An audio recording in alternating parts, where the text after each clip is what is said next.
हरे कृष्णा सर्वम कृष्णार्पणमस्तु। प्रभुपाद की जय, गुरु महाराज की जय, राधा पवन प्रेशन की जय. ഓം ശ്രീ മാത്രേ നമഃ. ഗുരുവായൂർ മഞ്ജരീസിന്റെ ഗീതാ പഠന ക്ലാസ്സിലേക്ക് എല്ലാവർക്കും സ്വാഗതം. ഹരേ കൃഷ്ണ ഹരേ കൃഷ്ണ. എല്ലാവർക്കും ഒരു വട്ടം കൂടി നവരാത്രി ആശംസകൾ.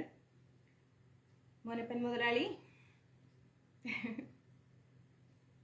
മുതലാളി ഇങ്ങനെ വിചാരിക്കും, എന്തിനാ മാതാജി എപ്പോഴെപ്പോഴും ഇങ്ങനെ വിളിക്കണേ അല്ലേ? എന്നാലും മുതലാളിനെ മുതലാളി എന്നല്ലാതെ പിന്നെ എന്താ വിളിക്കുക? ആ പ്രീതിയമ്മ, ഹരേ കൃഷ്ണ. അയ്യോ എൻ്റെ കിച്ചൂട്ട മറഞ്ഞു പോയി.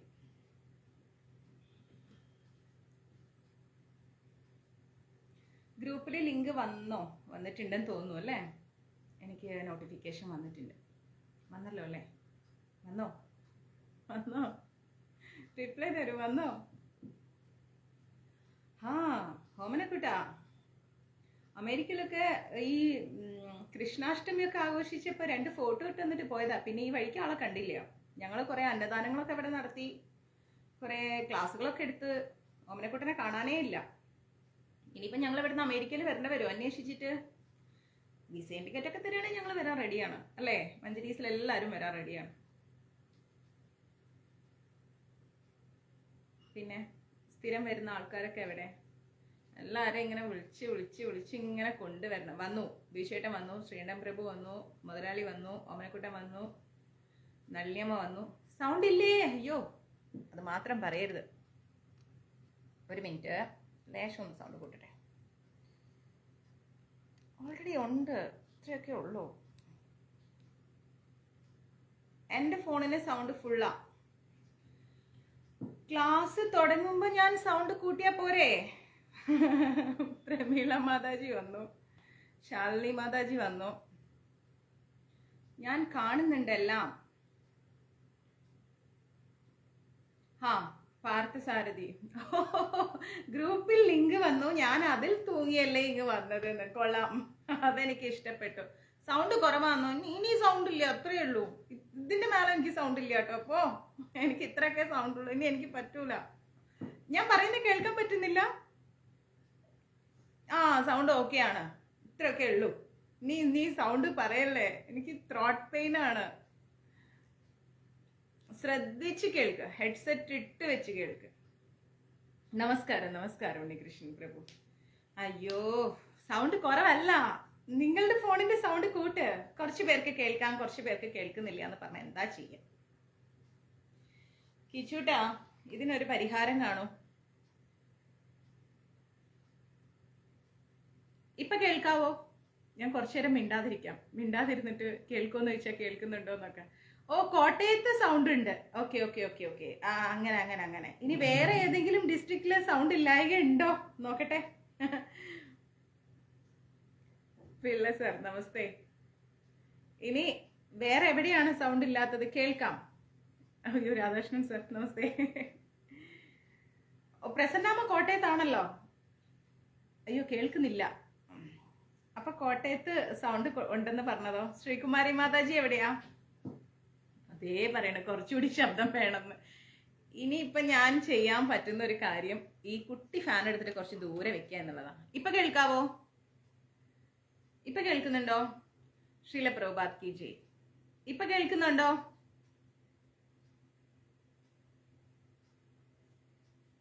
ഓ മതി പാർത്ഥസാരഥി, ഒന്നും കുഴപ്പമില്ല. വേണു സാർ പറയുന്നു സൗണ്ട് ഒക്കെ ഓക്കെ ആണെന്ന്. കൊല്ലത്തും സൗണ്ട് ഉണ്ട്, സിന്ധു മാതാജി പറഞ്ഞു. ഇനി എറണാകുളത്തുണ്ട് അച്ഛാ സൗണ്ട്, കേൾക്കാം. ജ്യോതി മാതാജി. അമേരിക്കയിലും സൗണ്ട് ഉണ്ട്. ഓക്കെ. ആലപ്പുഴയിലും സൗണ്ട് ഉണ്ട്. അത് ഒരു നല്ല കാര്യമാണ് കേട്ടോ. നിങ്ങളൊക്കെ ഏത് ഡിസ്ട്രിക്റ്റിലാന്ന് എനിക്കൊന്ന് മെസ്സേജ് ഇട്ടു. എനിക്കൊന്ന് എന്താ പറയാ, അറിയാനുള്ള ഒരു ആകാംക്ഷ. കുറെ പേരൊക്കെ എനിക്കറിയാം, കുറച്ചു പേരൊന്നും എനിക്ക് അറിഞ്ഞുകൂടാ. ഏത് സ്ഥലത്തു നിന്നാണ് നിങ്ങൾ ഈ ലൈവ് കേൾക്കുന്നത് എന്ന് അറിയാൻ ഒരു കുഞ്ഞാകാംക്ഷ. ഒരു 5 മിനിറ്റ് കേട്ടോ. മണിപ്പൂരിലും സൗണ്ട് കിട്ടുന്നുണ്ട്. അയ്യോ, സുഷ മാതാജി പറയുന്ന USA സൗണ്ട് ഉണ്ട്. ഈശ്വര നാരായണ. നിങ്ങളൊക്കെ ഏത് ഡിസ്ട്രിക്റ്റിലാന്ന് എനിക്കൊന്ന് മെസ്സേജ് ഇട്ടു. കോഴിക്കോടുണ്ട്. ഓക്കെ. പ്രമീള മാതാജി കോഴിക്കോടാണല്ലേ? അത് എനിക്ക് ഇഷ്ടപ്പെട്ടു. കാരണം നിങ്ങൾ എവിടെ നിന്നൊക്കെയാ ഈ ക്ലാസ് കേൾക്കണേന്ന് എനിക്ക് അറിയില്ലല്ലോ. അപ്പൊ വെറുതെ ഒന്ന് അറിയാൻ ഒരു ആകാംക്ഷ, അതുകൊണ്ടാണ് കേട്ടോ. കമ്പൽസറി അല്ല, എന്നാലും എവിടെ നിന്നാണ് നിങ്ങൾ ക്ലാസ് കേൾക്കുന്നതെന്ന് എനിക്കൊന്ന് അറിയണം എന്നുണ്ട്. കുറച്ച് പേരൊക്കെ എനിക്കറിയാം. എവിടെ നിന്നൊക്കെ അറിയാം? മോഹൻ സുന്ദർ സാർ എവിടെ നിന്നാണ് നമ്മുടെ ക്ലാസ് കേൾക്കുന്നത്? ഇപ്പൊ എവിടെയാണ് അറ്റ് പ്രസന്റ് ഉള്ളത്? അരൂർ ഉണ്ട്, അരൂർ. തൃശ്ശൂര് ശ്യാമ മാതാജി, സൂപ്പർ. പിന്നെ അശ്വതി മാതാജി അരൂര്. രാധാകൃഷ്ണൻ ഉണ്ണിത്താൻ സർ വന്നിട്ട് പത്തനംതിട്ട. ഓക്കെ. ശാലിനി വിഷ്ണു മാതാജി ട്രിവാൻഡ്രം. മേഘ മനുക്കുട്ടി ആലപ്പി. മനോജ് അദ്ദേഹം എവിടെയാണ് അറിഞ്ഞൂടാ. ഉണ്ണികൃഷ്ണൻ പ്രഭു മലപ്പുറത്ത്. ഞാൻ ഇന്ന് ഉണ്ണികൃഷ്ണൻ പ്രഭുവിനെ കുറിച്ച് ആലോചിച്ചിട്ടുണ്ട്. നമ്മുടെ ശ്രീ ശ്രീ എന്താ പറയാ, ശ്രീകണ്ഠൻ അല്ല, അയ്യോ മറ്റേ ശ്രീധരൻ പ്രഭുവിൻ്റെ അടുത്ത് പോകുന്ന കാര്യം. ശ്രീകുമാരി മാതാജി പാലക്കാട്. ചിഞ്ചു മാതാജി കൊല്ലം. പിന്നെ വേണു സാർ വന്നിട്ട് കണ്ണൂര്. സരസ്വതി അമ്മ വന്നിട്ട് തൃശ്ശൂര്. ഷൈനി മാതാജി കൂത്താട്ടുകുളം, അതെനിക്കറിയാം. പ്രവീൺ കൊയിലത്ത് വന്നിട്ട് പാലക്കാട്. ബിന്ദു തമ്പി ആലപ്പുഴ. ജലജ മാതാജി പത്തനാപുരം. നാരായണൻ കുട്ടി സാർ വന്നിട്ട് ഡൽഹി. Okay, super. ഇനി വേറെ ആരൊക്കെ എവിടേക്കുണ്ട്, ഏതൊക്കെ സ്ഥലങ്ങളിൽ നിന്നാണ് നമ്മുടെ ക്ലാസ് കേൾക്കുന്നത്? അതെനിക്ക് ഒരുപാട് ഇഷ്ടപ്പെട്ടു. ഞാൻ ഇതുവരെ ചോദിച്ചില്ല അല്ലേ. അമ്മൂസ് അമ്മ മാതാജി തൃശ്ശൂർ കൊടകര. കണ്ണൂരിലെ ഈ ജില്ലയിലെ മട്ടന്നൂരാണ് എൻ്റെ നാട്. ഇപ്പോൾ വീട്ടിൽ കിടന്ന് ലൈവ് കാണുന്നു. പോ പാർത്ഥ സാരഥി, നീ ചുമ്മാ എന്നെ ചിരിപ്പിച്ചുകൊണ്ടിരിക്കും. സുധാ എസ് നായർ തൊടുപുഴ. പിന്നെ ഷീബേച്ചി പിന്നെ കോഴിക്കോട്, അതാ ഒരു ഷെയ്ക്കാൻ്റെ, നമ്മൾ കോഴിക്കോട്ടുകാര്. ബാലൻ സർ വന്നിട്ട് കുന്നംകുളത്ത്. ജ്യോതി മാതാജി കോഴിക്കോട്, നമ്മുടെ കോഴിക്കോട്. ശൈലജ സുരേഷ് ബാബു ഫറൂഖ് കോഴിക്കോട്. ഓ സൂപ്പർ. ഉണ്ണി സർ വന്നിട്ട് ഗുജറാത്തിൽ നിന്ന്. ഉണ്ണി കൃഷ്ണൻ പിള്ളൻ സർ, നമസ്തേ സർ. അതെ അതെ അതെ, നമ്മളെ ശ്രീധരൻ പ്രഭുവിന്റെ കാര്യം. പേയ്മെന്റ് കൊടുക്കണം. ഞാൻ നാട്ടിൽ വരുമ്പോൾ ഞാൻ അങ്ങേ വിളിക്കും, നമുക്ക് ചെന്ന് കൊടുക്കണം. ഞാൻ ഇന്ന് അന്നദാനം കൊടുത്തു വരുമ്പോൾ ഇനി അടുത്ത നമ്മുടെ ചാരിറ്റി അതാണ്. അപ്പൊ അത് കൊടുക്കണം എന്ന് ഇങ്ങനെ ആലോചിച്ചുകൊണ്ട് വരുമായിരുന്നു. പാവം ഇപ്പൊ കൊടുക്കണം, കാരണം ഇപ്പൊ അത് ഒരുപാട് കഷ്ടപ്പെടുന്ന സമയം. മുത്തുകുളം ജി കെ പിള്ള സാർ വന്നിട്ട് ആലപ്പുഴ ഹരിപ്പാട് മുതുകുളം. പിന്നെ ബീച്ചേട്ടൻ പിന്നെ എറണാകുളം മൂവാറ്റുപുഴ, എനിക്കറിയാം. എനിവേ, ഒരുപാട് സന്തോഷം. കേരളത്തിന്റെ അകത്തും പുറത്തും ഇന്ത്യക്ക് വെളിയിലും എല്ലാം. അതെ അതെ, എൻ്റെ നാട് കോഴിക്കോടാണ്. ഞാൻ കോഴിക്കോട്ടുകാരിയാണ്. പക്ഷേ കോഴിക്കോട് എറണാകുളം ഒക്കെ ആയിരുന്നു ഞാൻ ഉണ്ടായിരുന്നത്. ഇപ്പോൾ ചെന്നൈയിൽ സെറ്റിലായിരിക്കുന്നു. അപ്പോൾ ഒരുപാട് സന്തോഷമുണ്ട്. ഇത്രയും ആളുകള് പല പല സ്ഥലങ്ങളിലുണ്ട്. ഷാജി പ്രഭു വന്നിട്ട് കാഞ്ഞങ്ങാട്, നമ്മുടെ അടുത്താണല്ലേ. ബാലകൃഷ്ണൻ സാർ വന്നിട്ട് കാസർഗോഡ്. ഓക്കെ. രുക്മ മാതാജി, പാവം, മൈ സ്വീറ്റ് ഹാർട്ട്, ആലപ്പുഴ. അത് കുറേ ദിവസമായി വിളിക്കണം, അതിനെ ഒന്ന് വിളിക്കണം. പിന്നെ എനിക്ക് ഒത്തിരി സന്തോഷമാവുന്നു, കാരണം എവിടെ നിന്നൊക്കെയല്ലേ ഓരോരുത്തർ ക്ലാസ് കേൾക്കുന്നത്. ഇത്രയും സ്ഥലങ്ങളിൽ നിന്നൊക്കെയാണല്ലോ നമ്മൾ കണക്റ്റ് ആയിരിക്കുന്നതെന്ന് ആലോചിക്കുമ്പോൾ ഭയങ്കര സന്തോഷം തോന്നുന്നു. ഇടുക്കി മാത്രമേ കാണാതെ. ശരിയാണല്ലേ, ഇടുക്കിക്കാരും ഇല്ലേ? രേഖാ മാതാജി എറണാകുളം, എനിക്കറിയാം. സുരേന്ദ്രൻ പ്രഭു വന്നിട്ട് ഷൊർണൂര്. അദ്ദേഹത്തിന് വേണ്ടി എന്നും ഞാൻ പ്രാർത്ഥിക്കുന്നുണ്ട്. ഞാൻ വിചാരിച്ചൊരു തുകയിലേക്ക് എത്തിയിട്ടില്ല, അതാണ് ഈ തപ്പിപ്പിടിച്ച് നിൽക്കുന്നത്. നമ്മൾ കൊടുക്കുമ്പോൾ ഒരു നല്ലൊരു ഫണ്ട് കൊടുക്കണമല്ലോ, അതിന് വേണ്ടിയാണ് ഞാൻ ഇങ്ങനെ പിടിച്ച് ഇങ്ങനെ നിന്നത്. നോക്കാം, കുറച്ചും കൂടി ഒന്ന് കളക്ട് ചെയ്തിട്ട് നമുക്ക് അദ്ദേഹത്തിന് കൊണ്ടു കൊടുക്കാം. എന്നിട്ട് നമുക്ക് നല്ലൊരു കിഡിനെ ലൈവൊക്കെ ഇട്ടിട്ട് അദ്ദേഹത്തിന് ഏറ്റവും സന്തോഷമുള്ളൊരു നിമിഷം നമുക്ക് കൊടുക്കാം. ഞാൻ വരുന്നുണ്ട്, വരുമ്പോൾ അങ്ങേ വിളിക്കാം. ഇവിടെയും സൗണ്ട് ഉണ്ട്, എറണാകുളം. ഉറപ്പായിട്ടും ശ്രീകുമാരി മാതാജി ഞാൻ പ്രാർത്ഥിക്കും. ചിത്ര കണ്ണൂർ. ചിത്ര കണ്ണൂർ. ഓക്കെ. അഞ്ജു വിനോദ് എറണാകുളം. ഒരുപാട് സന്തോഷം. ഒത്തിരി സ്ഥലങ്ങളിൽ നിന്ന് നമ്മുടെ ക്ലാസ് പല പല സ്ഥലങ്ങളിൽ നിന്ന് വാച്ച് ചെയ്യുന്നു. ഒത്തിരി നന്ദി ഈ സ്നേഹത്തിനും. കോഴിക്കോടല്ല, കോഴിക്കോട്. ഞങ്ങൾ കോഴിക്കോട്ടുകാർ കുറെ ഉണ്ട് കേട്ടോ. ഞങ്ങൾ അങ്ങോട്ട് വരും. കോഴിക്കോട്, മലപ്പുറം, കണ്ണൂർ ആൾക്കാരെല്ലാരും കൂടെ അങ്ങ് മണിപ്പൂരിലേക്ക് വരും. ഞങ്ങളുടെ കയ്യിൽ AK-47 ഒന്നും ഇല്ല, പക്ഷെ അതുള്ളവരോടും മേടിച്ചിട്ട് അങ്ങോട്ട് വരും. നോക്കിക്കോ സുധി, പ്രാർത്ഥിക്കും മാതാജി. അപ്പം ഒരുപാട് സ്നേഹം, ഒരുപാട് സന്തോഷം. എന്താ പറയാ, എവിടെയോ ജീവിതയാത്രയിൽ ഒരിക്കലും കണ്ടുമുട്ടില്ല എന്ന് വിചാരിച്ച ഒത്തിരി പേരല്ലേ നമ്മളെല്ലാവരും. കണ്ടാലും കണ്ടില്ലെങ്കിലും ഇത്രയും സ്നേഹത്തോടെ ഒരേ മനസ്സോടെ നമ്മൾ ഈ ഒരു ഫേസ്ബുക്ക് വഴി കണക്റ്റ് ആവുന്നു. ഒരേ ഒരു എന്താ പറയാ, എല്ലാവരെയും കാണണം എന്ന് എനിക്ക് ഒരുപാട് ആഗ്രഹമുണ്ട്. അതുകൊണ്ട് നമ്മൾ ഗെറ്റ് ടുഗദറൊക്കെ വെക്കാറുണ്ട്. സാധിച്ചാൽ നമുക്ക് എല്ലാവർക്കും ഇനിയും അടുത്ത ഗെറ്റ് ടുഗദറിന് ജോയിൻ ചെയ്യാം. നല്ല മധുരമായ നിമിഷങ്ങൾ നമുക്ക് ഓർക്കാനായിട്ട് വർഷത്തിൽ 1-2 ദിവസം, ഒരു ദിവസമാണ് ഗെറ്റ് ടുഗദർ, പക്ഷെ എല്ലാവരും പോണെങ്കിൽ 2ാമത്തെ ദിവസമാവും. അങ്ങനെ നമുക്ക് ഒത്തുകൂടാം, ഒരുമിക്കാം. നമ്മുടെ എനിക്ക് തോന്നുന്നു ലാസ്റ്റത്തെ 2-3 ഗെറ്റ് ടുഗദർ വെച്ച് നോക്കുമ്പം സ്കൂൾ ഗെറ്റ് ടുഗദറിനേക്കാളും കോളേജ് ഗെറ്റ് ടുഗദറിനേക്കാളും ഒക്കെ ഒരു ഭയങ്കര രസകരമായിരിക്കുന്ന നിമിഷമാണ് മഞ്ജരീസിന്റെ ഗെറ്റ് ടുഗദർ എന്ന് പറയുന്നത്.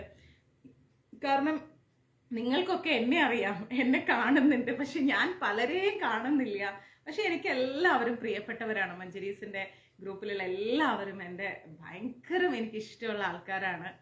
അപ്പം കാരണം എന്താ അറിയില്ല, എല്ലാവരുടെയും സൗണ്ടിലാണ് പലപ്പോഴും ഞാൻ ഇങ്ങനെ കണക്ട് ചെയ്യാറ്. ഇത് ഇന്നയാള് ഓരോരുത്തർ വിളിക്കുന്ന രീതി ഉണ്ടല്ലോ, ആ രീതിയിൽ എനിക്ക് മനസ്സിലാവും അവർ ഇന്ന ആളാണ്. ശബ്ദം വെച്ചാണ് ഞാൻ പലപ്പോഴും പലരെയും ഐഡന്റിഫൈ ചെയ്യാറ്. എന്നാലും ഭഗവാന്റെ കാരുണ്യത്താൽ എല്ലാവരും സന്തോഷമായിരിക്കണം. നിങ്ങൾ അനുഭവിക്കുന്ന എല്ലാ പ്രയാസങ്ങളിൽ നിന്ന് മോചനം വേണം. ഗുരുവായൂരപ്പൻ നിങ്ങളുടെ കൂടെ ഉണ്ടാവട്ടെ. അതെ, മുജ്ജന്മത്തിൽ എല്ലാവരും ഒരു ഇനി ശബ്ദം വേണോ? അയ്യോ നാരായണ, ഞാൻ ഇനി ശബ്ദം കൂട്ടാം. മുജ്ജന്മത്തിൽ നമ്മളൊക്കെ എവിടേക്കൊക്കെയോ വെച്ച് കണക്ട് ആയവരായിരിക്കാം അല്ലേ? അങ്ങനെ ആയതുകൊണ്ടായിരിക്കാം ഒരുപക്ഷെ നമ്മളെല്ലാവരും ഇത്രയും ജോയിന്റ് ആയിരിക്കുന്നത്.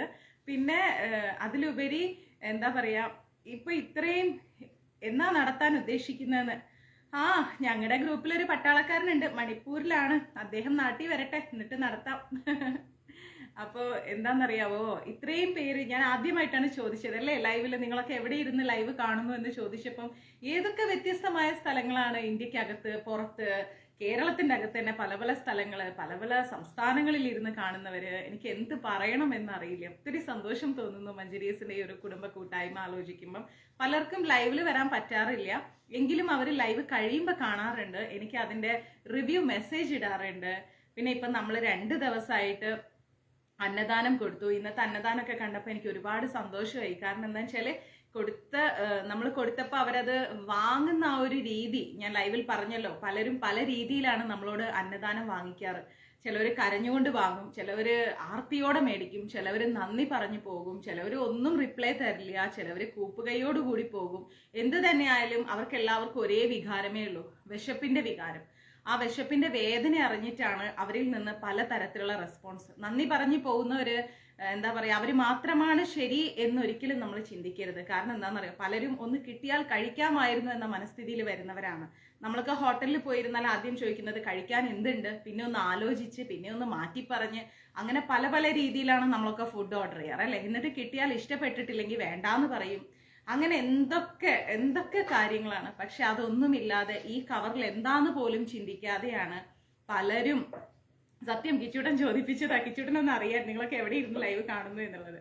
പലരും ഇങ്ങനെ എന്താന്ന് പോലും അറിയാതെ അവർ വന്ന് വാങ്ങിച്ചു പോയപ്പം അത് കോൺട്രിബ്യൂട്ട് ചെയ്ത് എന്താ പറയാ, അതിനെ സപ്പോർട്ട് ചെയ്ത എൻ്റെ മഞ്ജരീസ് കുടുംബത്തിനോട് ഞാൻ ഏറെ നന്ദി പറയുന്നു. കാരണം 2 ദിവസമായിട്ട് നമ്മള് മാർച്ച് ഏപ്രിലിൽ നടത്താം. 2 ദിവസമായിട്ട് നമ്മൾ ഏകദേശം ഒരു 250ഓളം ആളുകൾക്ക് ഭക്ഷണം കൊടുത്തു അല്ലെ. അത് വലിയൊരു അനുഗ്രഹമാണ്. അങ്ങനെ നോക്കുമ്പോൾ മഞ്ജരീസ് ഒരുപാട് പേർക്ക് അന്നദാനം കൊടുത്തിട്ടുണ്ട്. ഇനിയും തുടർച്ചയായിട്ട് അതിന് മഞ്ജരീസിന് സാധിക്കട്ടെ എന്ന് ഞാൻ ആത്മാർത്ഥമായി പ്രാർത്ഥിക്കുന്നു. ഗുരുവായൂരപ്പന്റെ കാരുണ്യം നിങ്ങൾക്ക് എപ്പോഴും ഉണ്ടാവട്ടെ. ഒത്തിരി നിങ്ങൾക്ക് ചാരിറ്റി പ്രവർത്തനങ്ങൾ ചെയ്യാനും അത് അർഹതപ്പെട്ടവരുടെ കൈകളിലേക്ക് നമുക്ക് എത്തിക്കാനും ഭഗവാൻ നമുക്ക് 2 കൂട്ടർക്കും ശക്തി നൽകട്ടെ. ഹരേ കൃഷ്ണ. അതായത് ഉണ്ണികൃഷ്ണൻ പ്രഭു, അയ്യോ നാരായണ, ഇനിയും നമുക്ക് കാണണം. എനിക്ക് മഞ്ജരീസിൽ നിന്ന് ഒരാൾ പോലും ഒരു വേദന വിളിച്ചു പറയുന്നത് എനിക്ക് സഹിക്കില്ല. അപ്പം ഞാൻ എപ്പോഴും അതിങ്ങനെ എൻ്റെ ഹൃദയത്തിൽ വിളക്ക് വെക്കുമ്പോൾ പ്രാർത്ഥിക്കും, കിച്ചുട്ടാ അവരുടെ സങ്കടങ്ങൾ മാറ്റി കൊടുക്കണമെന്ന്. ഓരോരുത്തരും അവരുടെ കാര്യങ്ങൾ നടന്നു എന്ന് പറഞ്ഞ് മെസ്സേജ് ഇടുമ്പം പ്രാർത്ഥിച്ചിട്ട് മാതാജി എനിക്കിത് ശരിയായി എന്ന് പറഞ്ഞ് മെസ്സേജ് ഇടുമ്പം അത് ഒരുപാട് സന്തോഷം തോന്നുന്ന കാര്യമാണ്. അപ്പം എല്ലാവർക്കും നന്മ ഉണ്ടാവട്ടെ, ഭഗവാന്റെ കൃപാകടാക്ഷം ഉണ്ടാവട്ടെ, ഭക്തി ഉണ്ടാവട്ടെ, സർവ്വ ഐശ്വര്യങ്ങളും ഉണ്ടാവട്ടെ. ഹരേ കൃഷ്ണ. ഒരിക്കൽ കൂടി നിങ്ങൾക്ക് എൻ്റെ ഹൃദയം നിറഞ്ഞ നവരാത്രി ആശംസകൾ. ആദിപരാശക്തിയുടെ അനുഗ്രഹം എപ്പോഴും കൂടെ ഉണ്ടാവട്ടെ. ഓക്കെ, അപ്പൊ നമുക്ക് ക്ലാസ് സ്റ്റാർട്ട് ചെയ്യാം. Guruvayur Manjaris contact number 9342494941. പിന്നെ ഒരു സ്പെഷ്യൽ താങ്ക്സ് എനിക്ക് പറയാനുള്ളത് ദേവദാസ് പ്രഭുവിനോടാണ്. അദ്ദേഹമാണ് ഒരു പക്ഷേ നമ്മുടെ മഞ്ജരീസ് ഗ്രൂപ്പിലെ ഇപ്പോൾ വരുന്ന എല്ലാ കോഡ്സിനും ആധാരം. നിങ്ങൾ ഇന്ന് വായിച്ചുകൊണ്ടിരിക്കുന്ന പ്രഭാത മഞ്ജരി മുതലുള്ള എല്ലാ കാര്യങ്ങൾക്കും അതിന്റെ അടിസ്ഥാനം അവരാണ്.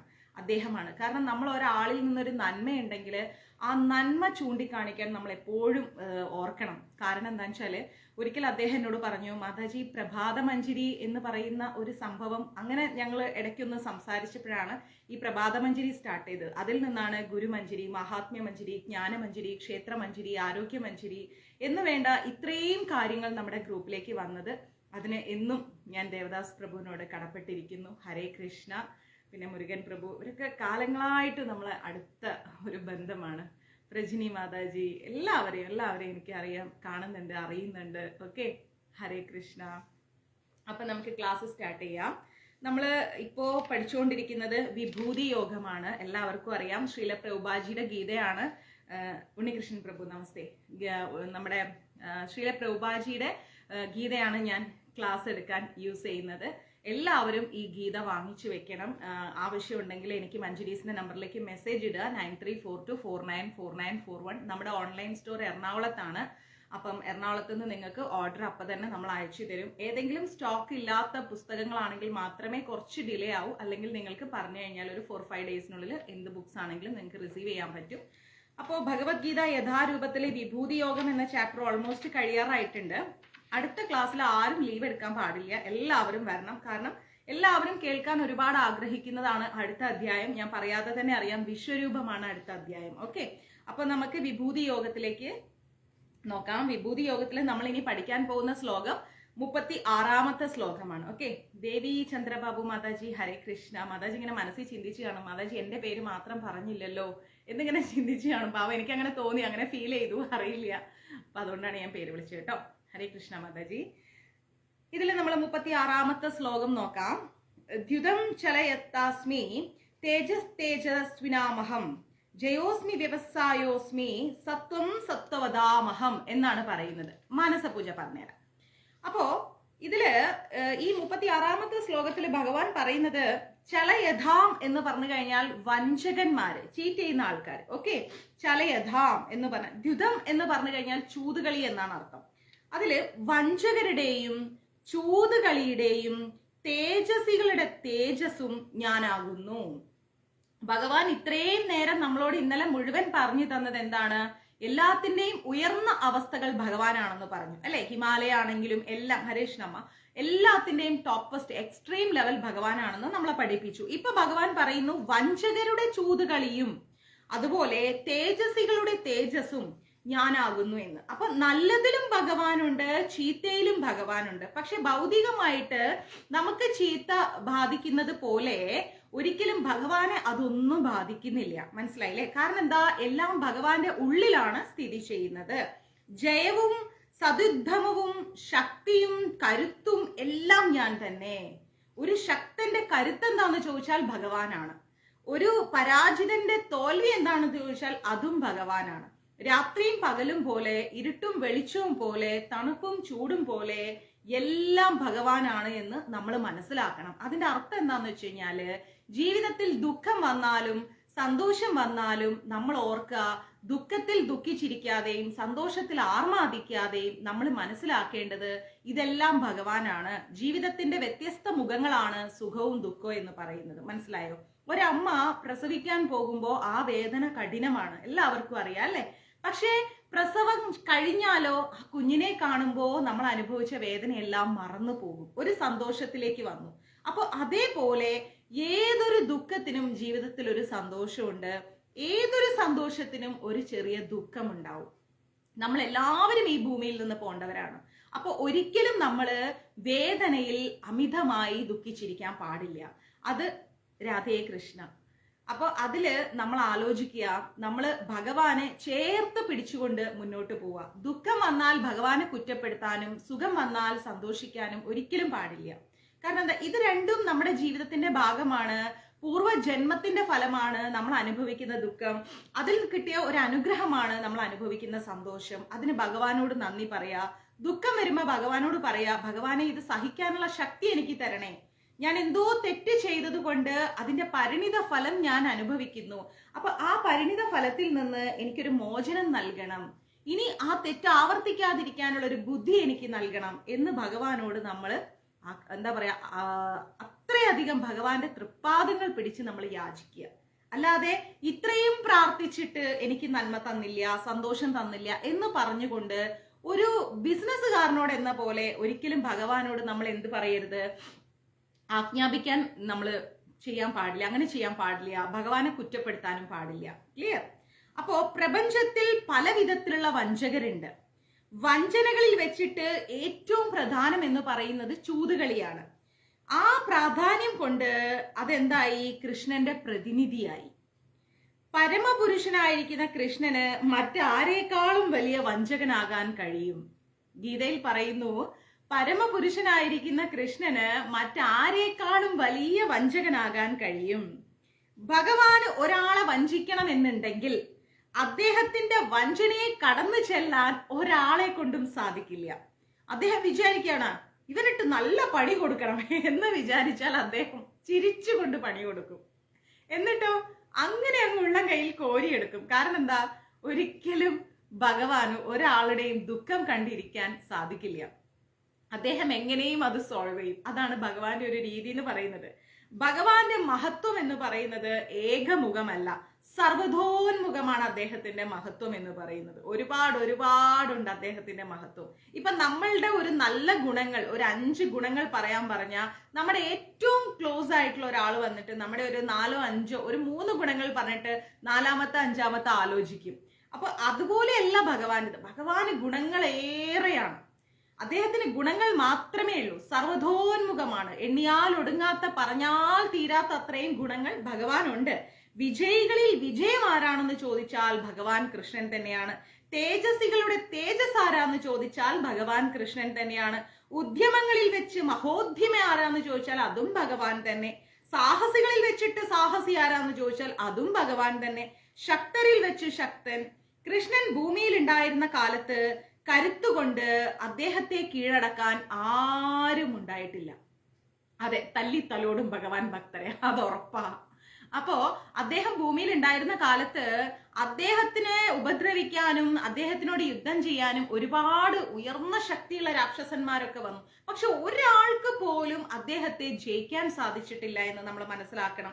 അപ്പോ ബാല്യത്തിൽ തന്നെ, ഏറ്റവും ചെറിയ പ്രായത്തിൽ തന്നെ അദ്ദേഹം എന്ത് ചെയ്തു, വലത് കൈന്റെ ഈ ചെറുവിരലിൽ അദ്ദേഹം ഗോവർദ്ധനഗിരി എടുത്ത് ഉയർത്തിയിട്ടുണ്ട്.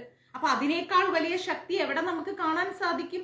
വഞ്ചനയിൽ അദ്ദേഹത്തെ കവച്ചു വെക്കാൻ ആരുമില്ല. കൃഷ്ണനെ കവച്ചു വെക്കാൻ ഒരാൾ പോലും ഇല്ല. തേജസ്സിലാണെങ്കിലോ അതി തേജസ്സാണ് ഭഗവാൻ. ഭഗവാന്റെ തേജസ് എന്ന് പറഞ്ഞാല് വാക്കുകൾ മതിയാവില്ല നമുക്ക് ഭഗവാന്റെ തേജസ്സിനെ കുറിച്ച് വർണ്ണിക്കാൻ.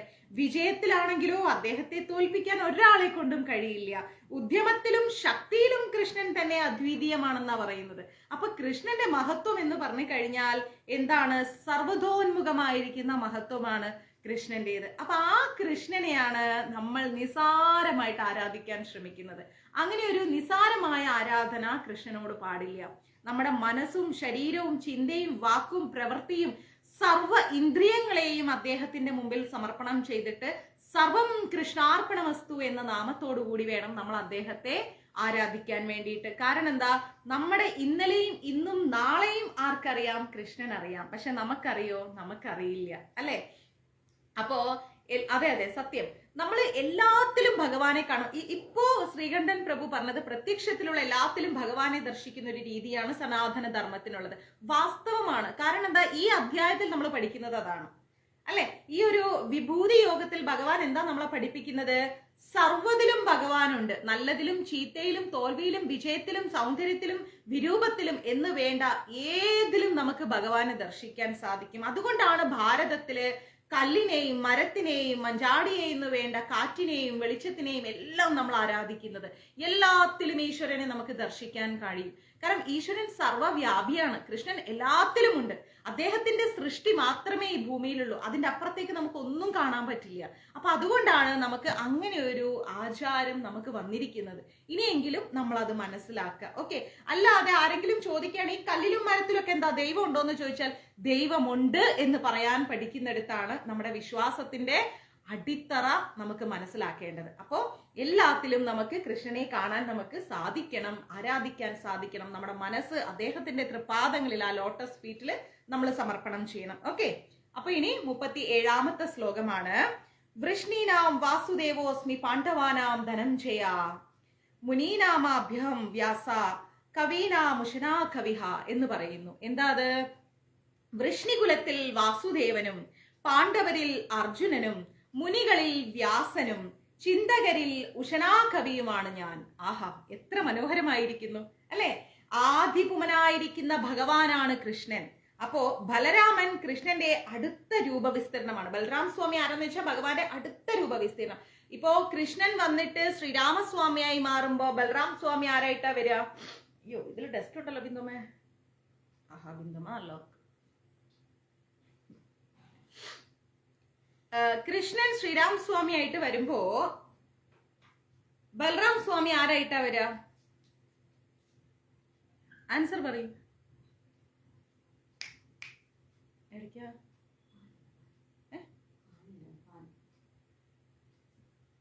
കൃഷ്ണൻ ശ്രീരാമസ്വാമി ആയിട്ട് വരുമ്പോ ഇതും ചൂടാക്കി പിന്നെ. കൃഷ്ണൻ ശ്രീരാമസ്വാമി ആയിട്ട് വരുമ്പോ ബലറാം സ്വാമി ആരായിട്ട് വരും? ആരായിട്ട് വരും പിന്നമ്മേ?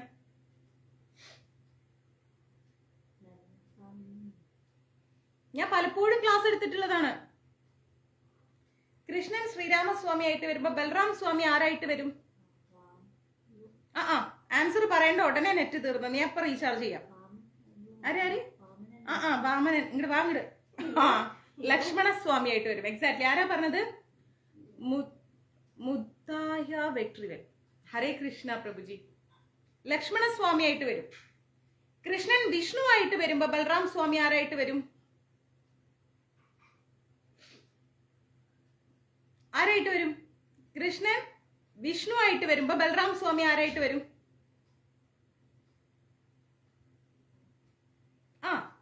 ഇനി ഇത് കൃഷ്ണൻ വിഷ്ണു ആയിട്ട് വരുമ്പോ ബലറാം സ്വാമി ആരായിട്ട് വരും?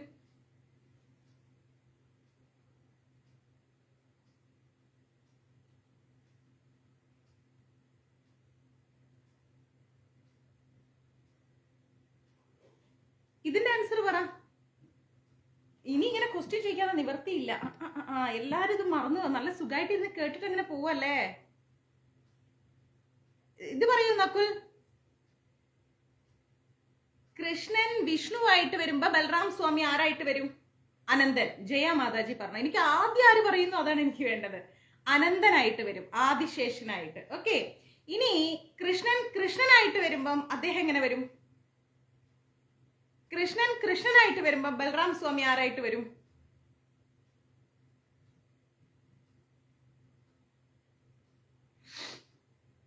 ഈ ഫാൻ്റെ ഉള്ളിൽ ഡസ്റ്റ് ഉണ്ട്. പറയൂ. കൃഷ്ണനായിട്ട് വരുമ്പോ ബലറാം സ്വാമി ആരായിട്ട് വരും?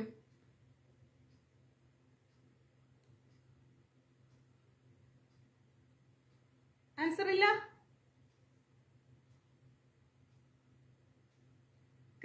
കൃഷ്ണനായിട്ട് വരുമ്പോ ബലറാം സ്വാമി ആരായിട്ട് വരും? ഫാദറോ? കൃഷ്ണനായിട്ട് വരുമ്പോ ബലറാം സ്വാമി ആരായിട്ട് വരും? ഇതാണ് എന്റെ ക്വസ്റ്റ്യൻ. വാസുകി. ബലറാമനായിട്ട് വരും. കൃഷ്ണനായിട്ട് വരുമ്പോ ബലറാം സ്വാമി ആയിട്ട് വരും. ദേവദാസ് പ്രഭു ബലറാം സ്വാമി ആയിട്ട് വരും. ഓക്കെ. അപ്പൊ ഇവര് തമ്മിൽ ഒട്ടും സെപ്പറേറ്റ് ആവുന്നില്ല. അതാണ് നമ്മൾ മനസ്സിലാക്കേണ്ടത്. ഓക്കെ. ഇവര് തമ്മിൽ ഒട്ടും സെപ്പറേറ്റ് ആവുന്നില്ല. അപ്പോ കൃഷ്ണന്റെ അടുത്ത രൂപവിസ്തീർണമാണ് ആര്? ബലറാം സ്വാമി എന്ന് പറയും. കൃഷ്ണനും ബലറാമനും വാസുദേവ പുത്രന്മാരായിട്ടാണ് ജനിക്കുന്നത് അല്ലെ? രണ്ടുപേരെയും വസുദേവൻ എന്ന് പറയുന്നതിൽ എന്തില്ല? വാസുദേവൻ എന്ന് പറയുന്നതിൽ തെറ്റില്ല. കൃഷ്ണനെയും നമ്മുടെ ബലറാം സ്വാമിയെയും വാസുദേവൻ എന്ന് പറയുന്നതിൽ തെറ്റില്ല. രണ്ടുപേരും ഈക്വൽ ആണ്. ഓക്കെ. മറ്റൊരു തരത്തിൽ പറഞ്ഞാല് കൃഷ്ണൻ വൃന്ദാവനം വിട്ടു പോകുന്നേയില്ല. എപ്പോഴും അദ്ദേഹം വൃന്ദാവനത്തിലുണ്ട്. അതുകൊണ്ട് മറ്റെവിടെങ്കിലും പ്രത്യക്ഷപ്പെടുന്നത് അദ്ദേഹത്തിന്റെ രൂപവിസ്തീർണങ്ങളാണ്. കൃഷ്ണൻ എപ്പോഴും എവിടെയാ ഉണ്ടാവുക? വൃന്ദാവനത്തിലാണ് ഉണ്ടാവുക. അപ്പൊ അവിടുന്ന് കൃഷ്ണൻ എവിടെയും പോവില്ല, വൃന്ദാവനത്തിൽ തന്നെ ഉണ്ടാവും. അപ്പൊ വേറെ എവിടെങ്കിലും വരുന്നുണ്ടെങ്കിൽ അതാരാണ്? ഭഗവാന്റെ രൂപവിസ്തീർണങ്ങളാണ്. കൃഷ്ണന്റെ തൊട്ടടുത്ത രൂപവിസ്തീർണമാണ് വാസുദേവൻ, ബലദേവൻ അല്ലെങ്കിൽ ബലറാം സ്വാമി. കൃഷ്ണന്റെ ഏറ്റവും അടുത്ത രൂപവിസ്തീർണമാണ് ആര്? വാസുദേവൻ, ബലദേവൻ അല്ലെങ്കിൽ ബൽറാം സ്വാമി. ഓക്കെ, എല്ലാ അവതാരങ്ങളുടെയും ആദിമൂലമായതുകൊണ്ട് അദ്ദേഹം ഭഗവാന്റെ സ്രോതസ് തന്നെയാണ്. കൃഷ്ണന് ഏറ്റവും അടുത്ത കൃഷ്ണന്റെ ഇത്തരം രൂപവിസ്തീർണങ്ങളെ, ഭഗവാന്റെ ഏറ്റവും അടുത്ത രൂപവിസ്തീർണങ്ങളെ സ്വാംശങ്ങൾ എന്ന് പറയുന്നു. ഓർത്തിരിക്കണം കേട്ടാ. സ്വാംശങ്ങൾ എന്ന് പറഞ്ഞാൽ കൃഷ്ണന്റെ ഏറ്റവും അടുത്ത രൂപവിസ്തീർണങ്ങളെ സ്വാംശങ്ങൾ എന്ന് പറയുന്നു. സ്വാംശങ്ങൾ എന്ന് പറഞ്ഞാൽ ഭഗവാന്റെ ഏറ്റവും അടുത്ത രൂപവിസ്തീർണങ്ങളെയാണ് സ്വാംശങ്ങൾ എന്ന് പറയുന്നത്. ഭഗവാന് വിഭിന്നാംശങ്ങൾ എന്ന രൂപവിസ്തീർണങ്ങളൊക്കെ ഉണ്ട്. ഓക്കെ, അപ്പൊ അതില് പാണ്ഡവരിൽ അർജുനൻ എങ്ങനെയാ പാണ്ഡവരിൽ അർജുനനെ വിളിക്കുന്ന, പാണ്ഡവന്മാരില് അർജുനൻ ഒരു പ്രത്യേക പേരുണ്ട്. ഏറ്റവും ഫേമസ് ആയ പേരാണ് അർജുനന്റേത്, ധനഞ്ജയൻ എന്ന്. ധനഞ്ജയൻ എന്ന പേരാണ് അർജുനന് ഭയങ്കര ഫേമസ് ആയിട്ടുള്ളത്. ഉത്തമ പുരുഷൻ എന്ന നിലയ്ക്ക് ഈ അർജുനൻ കൃഷ്ണന്റെ ഏറ്റവും അടുത്ത പ്രതിനിധിയാണ്. അപ്പോ വൈദിക ജ്ഞാനത്തില് വേണ്ടത്ര പാണ്ഡിത്യം നേടിയ മുനികളില് ശ്രേഷ്ഠൻ വൈദിക ജ്ഞാനത്തെ ഈ കലിയുഗത്തില് മറ്റുള്ളവർക്ക്, അതായത് നമ്മളെ പോലെയുള്ള സാധാരണക്കാർക്ക് ഈ കലിയുഗത്തില് വൈദിക ജ്ഞാനം വേണ്ട രീതിയിൽ മനസ്സിലാക്കി തരാൻ വേണ്ടി അതേ രീതിയിൽ അവതരിപ്പിച്ച മുനിയാണ് വ്യാസമുനി, അല്ലെ?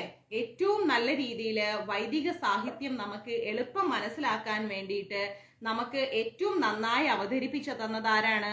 വ്യാസമുനിയാണ്. അപ്പോ വ്യാസനും ആരാണ്? ഈ വ്യാസമുനി ആരാന്ന് ചോദിച്ചാൽ കൃഷ്ണന്റെ അവതാരമാണ്. ക്ലിയർ? ഈ വ്യാസമുനി ആരാന്ന് ചോദിച്ചു കഴിഞ്ഞാൽ കൃഷ്ണന്റെ അവതാരമാണ്. ഈ വ്യാസമുനി ഉള്ളത് കൊണ്ടാണ് നമുക്ക് പല പല ഗ്രന്ഥങ്ങളും കൂടുതൽ നമുക്ക് മനസ്സിലാക്കാൻ സാധിച്ചത്.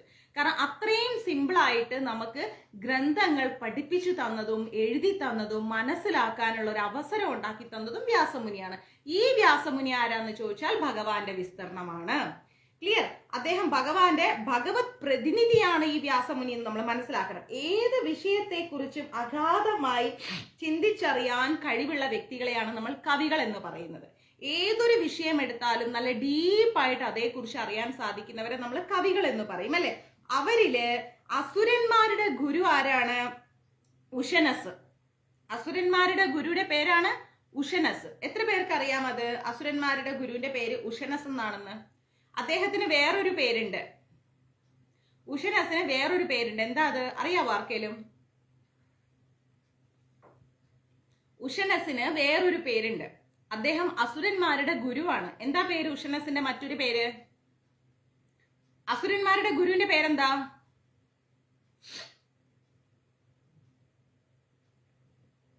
അസുരന്മാരുടെ ഗുരുവിന്റെ പേര് പറയൂ.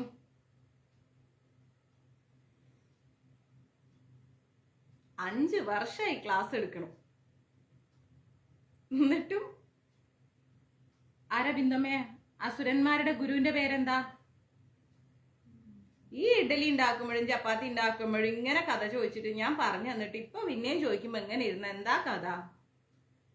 അസുരന്മാരുടെ ഗുരുവിന്റെ പേരെന്താ?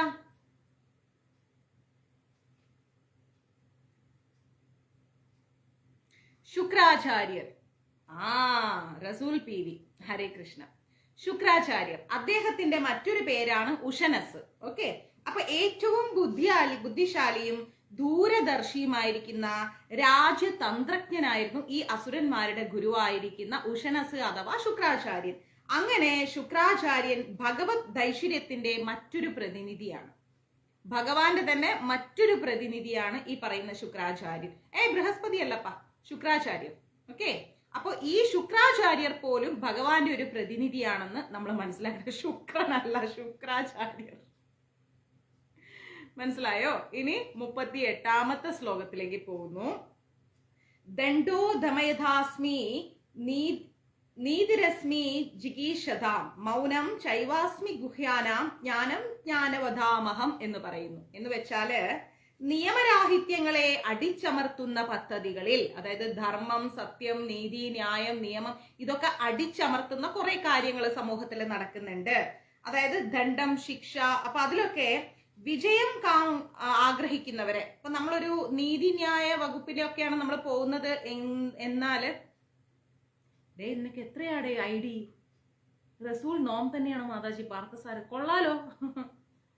അപ്പോ നമ്മൾ മനസ്സിലാക്കുക എന്താണ് ഈ പറയുന്ന നമ്മുടെ ആരാണ് വിജയം കാംക്ഷിക്കുന്നത്? നമ്മൾ എന്തെങ്കിലും ഒരു തരത്തില് ഒരു നീതിയിലൊക്കെ പോവാണെങ്കിൽ നമുക്ക് എന്താ വേണ്ട? ഒരു നീതി വേണമെന്ന് നമ്മൾ ആഗ്രഹിക്കും അല്ലെ? ഒരു ധർമ്മം വേണമെന്ന് നമ്മൾ ആഗ്രഹിക്കും. അപ്പൊ ഈ ധർമ്മം ആഗ്രഹിക്കുന്നവരുടെ നീതിയും ധർമ്മവും ആരാണെന്ന് ചോദിച്ചാൽ അതും ഭഗവാൻ തന്നെയാണ്. ഗോപ്യങ്ങളിൽ മൗനവും ആരാണെന്ന് ചോദിച്ചാൽ അതും ഭഗവാൻ തന്നെ. ജ്ഞാനികളുടെ ജ്ഞാനം ആരാണെന്ന് ചോദിച്ചാൽ അതും ഭഗവാൻ തന്നെ. ആലോചിച്ച് നോക്കിക്കേ. അപ്പോ ദുഷ്കൃതികളെ അടിച്ചമർത്തുവാൻ വിവിധ ഉപാധികളുണ്ട്. അവയിൽ ഏറ്റവും പ്രധാനം ദണ്ഡനമാണ്. അധർമ്മികൾക്കെതിരെയുള്ള ശിക്ഷാ നിർവഹണം. ഇപ്പൊ ഒരു തെറ്റ് ചെയ്തു കഴിഞ്ഞാൽ ആ വ്യക്തിക്ക് ശിക്ഷ ലഭിക്കണം. ആ ശിക്ഷ പോലും എന്താണ്? ഭഗവാൻ കൃഷ്ണൻ എന്നാ പറയുന്നത്. പ്രവർത്തനങ്ങൾക്ക് വിജയം ഇച്ഛിക്കുന്നവരിൽ നീതിക്കാണ് പ്രാധാന്യം. ഒരു കാര്യം ചെയ്യുമ്പോൾ അതിലൊരു വിജയം ലഭിക്കണം. ആ വിജയം എന്തിനെ അടിസ്ഥാനപ്പെടുത്തിയാ ലഭിക്കുക? നീതിയെ അടിസ്ഥാനപ്പെടുത്തി. ശ്രവണം, മനനം, ധ്യാനം ഇങ്ങനെയുള്ള സ്വകാര്യങ്ങളിൽ ശ്രേഷ്ഠത മൗനത്തിനാണ്. ഇത് നമ്മൾ മുമ്പേയും പഠിച്ചിട്ടുണ്ട്, ഞാൻ ആദ്യ ക്ലാസ്സിലും പറഞ്ഞു തന്നിട്ടുണ്ട്. മൗനം എന്ന് പറഞ്ഞു കഴിഞ്ഞാൽ ഒരു പ്രശ്നം നടക്കുമ്പോൾ ഒരു വ്യക്തി മൗനമായി ഇരിക്കണമെങ്കിൽ ഭയങ്കര ശക്തി വേണം. പ്രതികരിക്കാൻ ആരെ കൊണ്ടും പറ്റും, എന്നെ കൊണ്ടും നിങ്ങളെ കൊണ്ടും ഒക്കെ പറ്റും. ഒരു മിനിറ്റ്, ഒറ്റ സെക്കൻഡ്. ഇത് വേണം എടുത്ത്.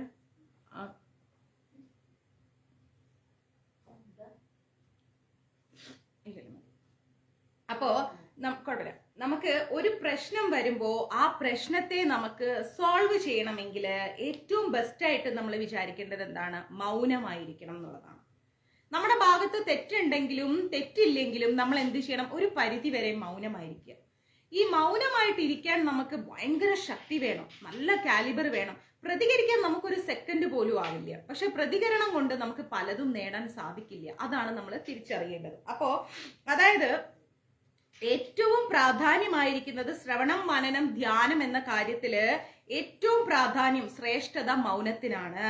മൗനം കൊണ്ട് അതിവേഗം നമുക്ക് പുരോഗമിക്കാൻ സാധിക്കുമെന്ന് ഈ പറയുന്ന ഗീതയിൽ പോലും ഭഗവാൻ പ്രസ്താവിച്ചിട്ടുണ്ട്. ഭൗതിക പദാർത്ഥത്തിനും ആത്മാവിനും തമ്മിലുള്ള, അതായത് ഈശ്വരന്റെ ഉത്തമവാധമ പ്രകൃതികളിൽ തമ്മിലുള്ള വ്യത്യാസം എന്താണെന്ന് അറിയുന്നവനെ എത്രേ ജ്ഞാനി എന്ന് പറയുന്നത്. ഈ ഭൗതികതയിൽ വെച്ച് നോക്കുമ്പോൾ, ഭൗതികതയിലും നമ്മുടെ ഈ പറയുന്ന ആധ്യാത്മികതയിലും വെച്ച് നോക്കുന്ന സമയത്ത് ഏറ്റവും കൂടുതൽ നമുക്ക് ഭഗവാനുമായിട്ട് അടുക്കാൻ പറ്റുന്ന ഒരു സാഹചര്യം എന്ന് പറയുന്നത് എന്താണ്? മൗനത്തിലൂടെയാണ്. പലപ്പോഴും നമ്മൾ അമ്പലങ്ങളിൽ പോകുമ്പോൾ കാണാറില്ലേ, മൗനമായി പ്രാർത്ഥിക്കുക, സൈലൻസ് പ്ലീസ് എന്നൊക്കെ എഴുതി വെക്കുന്നത്. എന്തിനാണ്? മൗനത്തിലൂടെ നമ്മൾ ഭഗവാനുമായിട്ട് കണക്ട് ആവാൻ സാധിക്കും. നമ്മൾ കുറെ ഹറിവറി എന്ന് പറഞ്ഞ ഒച്ചപ്പാട് ഉണ്ടാക്കിയിട്ട് കാര്യമില്ല. അതുകൊണ്ടാണ് ധ്യാനത്തിന് ഗീതയിൽ ഇത്രയും ഇമ്പോർട്ടൻസ് കൊടുത്തിരിക്കുന്നത്.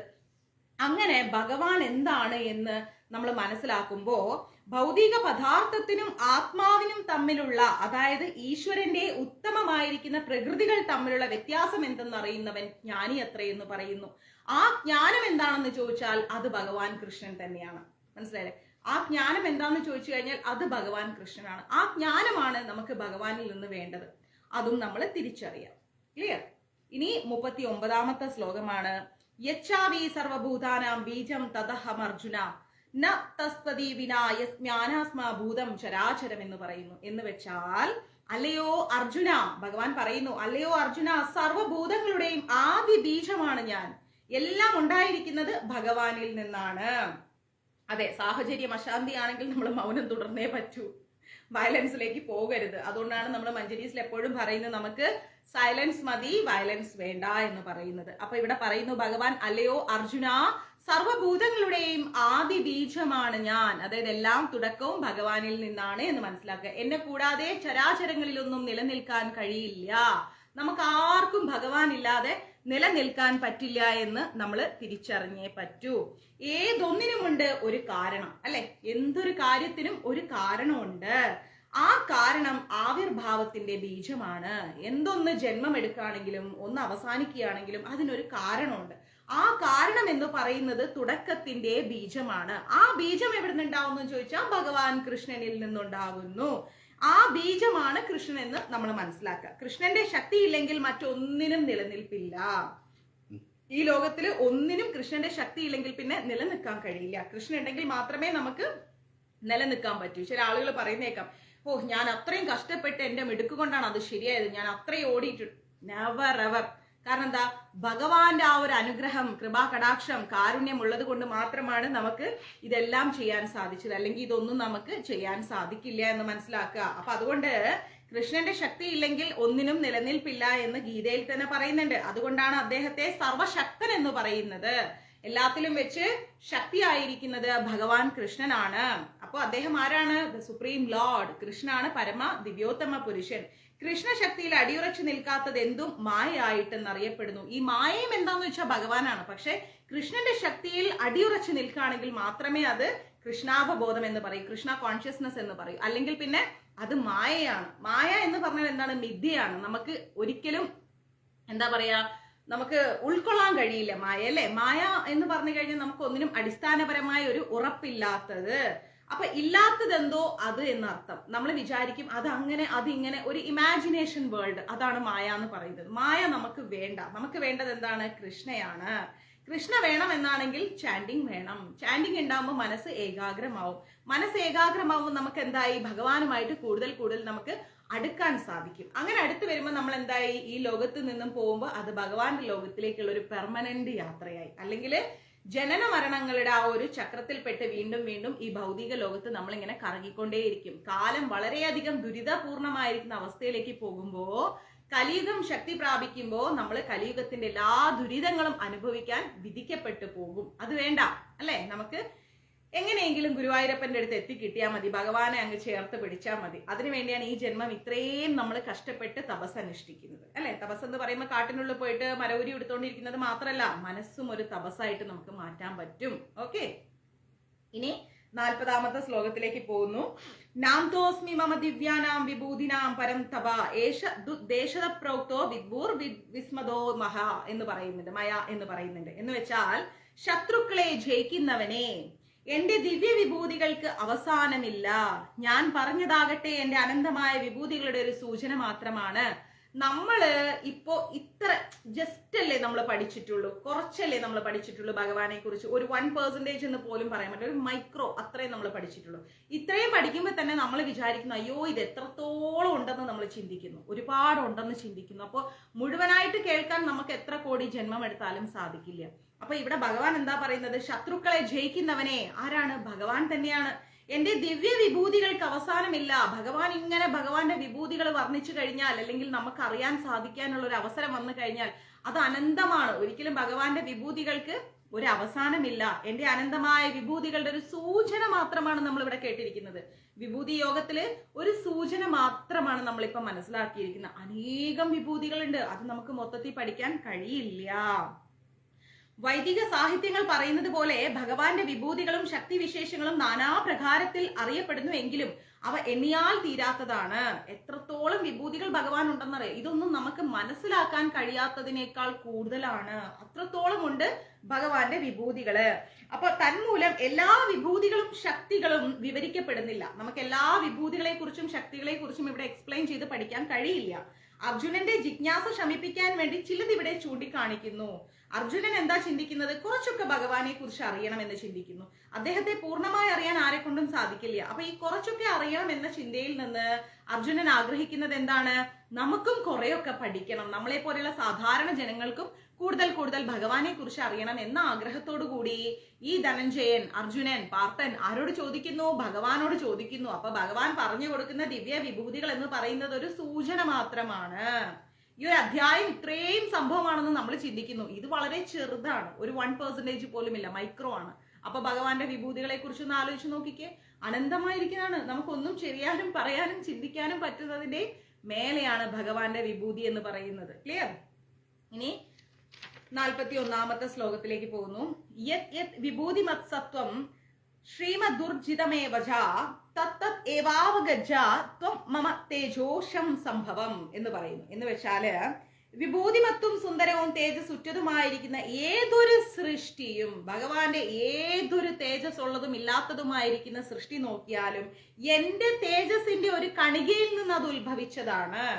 ഇപ്പോ നമ്മൾ പറയുകയാണെങ്കിൽ ഒരു ഏകദേശം കുറെ മണ്ണ്, ആ മണ്ണിൽ നിന്ന് നമ്മൾ കുറച്ചിങ്ങനെ എടുത്തു കഴിഞ്ഞാൽ ഇത്രയും മണ്ണിന്റെ ഒരു ഭാഗം മാത്രമാണത്, അല്ലെ? അപ്പൊ അതേപോലെ ഭഗവാൻ പറയുന്നു ഏതൊരു തേജസ്, ഒരു സൂര്യനെ നമ്മൾ നോക്കുകയാണെങ്കിൽ ഒരു അത്ഭുതത്തോടെ നമ്മൾ നോക്കി നിൽക്കും. അത് ഭഗവാന്റെ ഒരു ചെറിയ തേജസ് മാത്രമാണ്.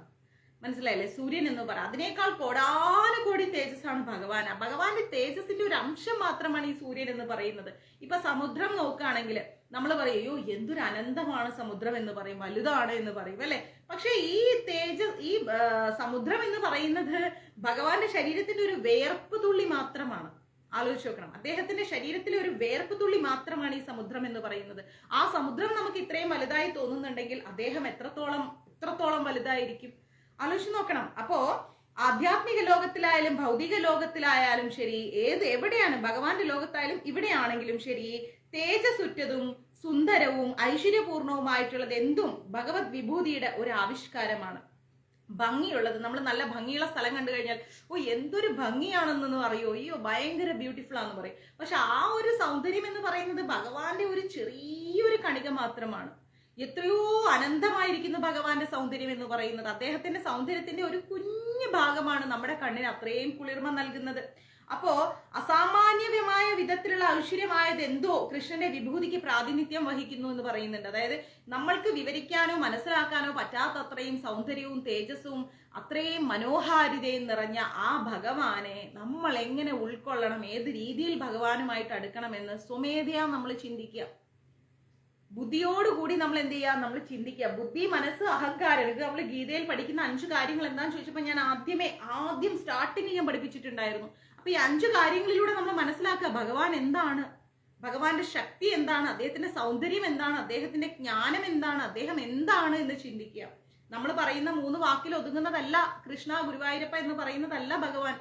അതിനേക്കാൾ അനന്തമായിരിക്കുന്ന ഒരു പരമ ദിവ്യോത്തമ പുരുഷനാണ് ലോർഡ് കൃഷ്ണ എന്ന് പറയുന്നത്. ആ കൃഷ്ണനെ അംഗീകരിക്കാൻ സാധിക്കാൻ അങ്ങനെ ഒരു മനസ്സ് നമുക്കുണ്ടെങ്കിൽ ഈ ജന്മം പൂർത്തിയായി എന്ന് നമ്മൾ മനസ്സിലാക്കാം. ഇനി 42ാമത്തെ ശ്ലോകത്തിലേക്ക് പോകുന്നു.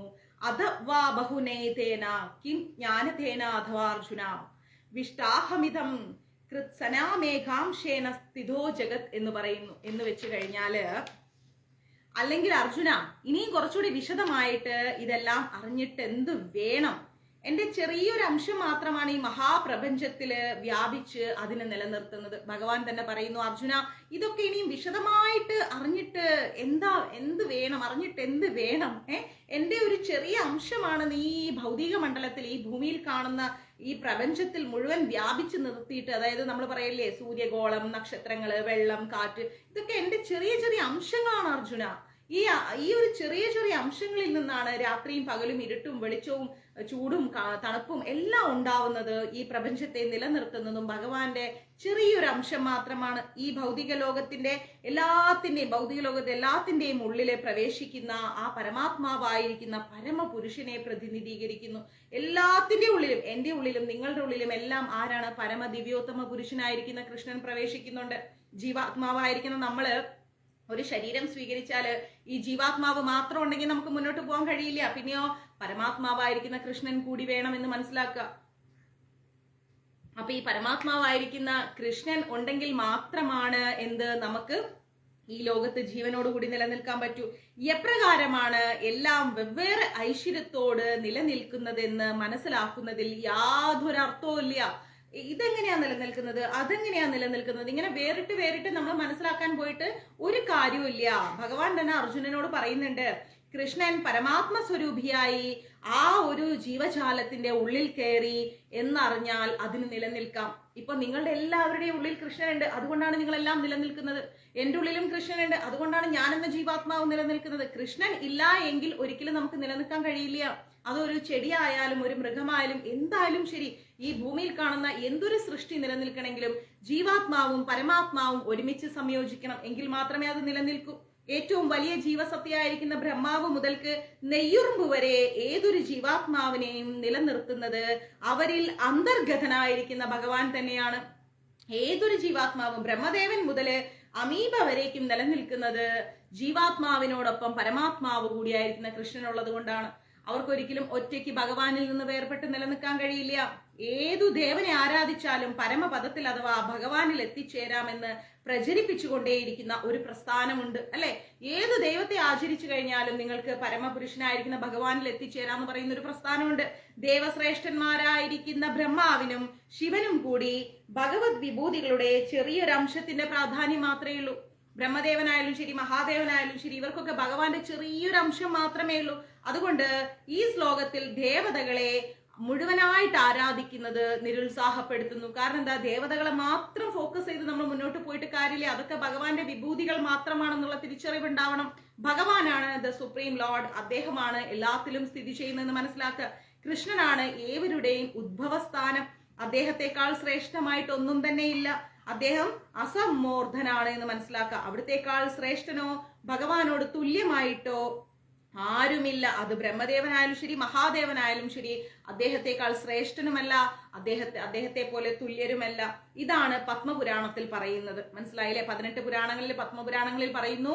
പത്മപുരാണത്തിൽ എന്താ പറയുന്നത്? കൃഷ്ണനാണ് ഏറ്റവും സുപ്രീം ആയിട്ടിരിക്കുന്നത്, മുകളിൽ ഇരിക്കുന്നത്. കൃഷ്ണനോട് തുല്യമായിട്ടും ഒന്നുമില്ല, കൃഷ്ണനേക്കാൾ മുകളിലായിട്ടും ഒന്നും തന്നെയില്ല.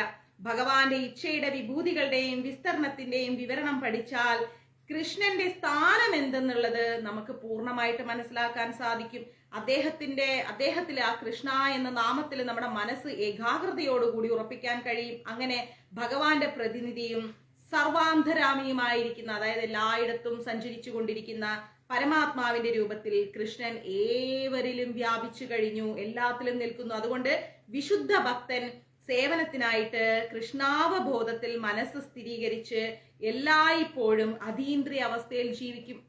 ചുറ്റുപാടുള്ളതിനെ കുറിച്ചൊന്നും അവര് ചിന്തിക്കില്ല. എപ്പോഴും എന്താണ്, ഭഗവാനിൽ തന്നെ മനസ്സുറപ്പിച്ചുകൊണ്ടിരിക്കും. കാരണം എന്താ, ഭഗവാനാണ് പരമദിവ്യോത്തമ പുരുഷൻ എന്ന് ഒരു ഉത്തമ ഭക്തന് അറിയാൻ സാധിക്കുന്നുണ്ട്.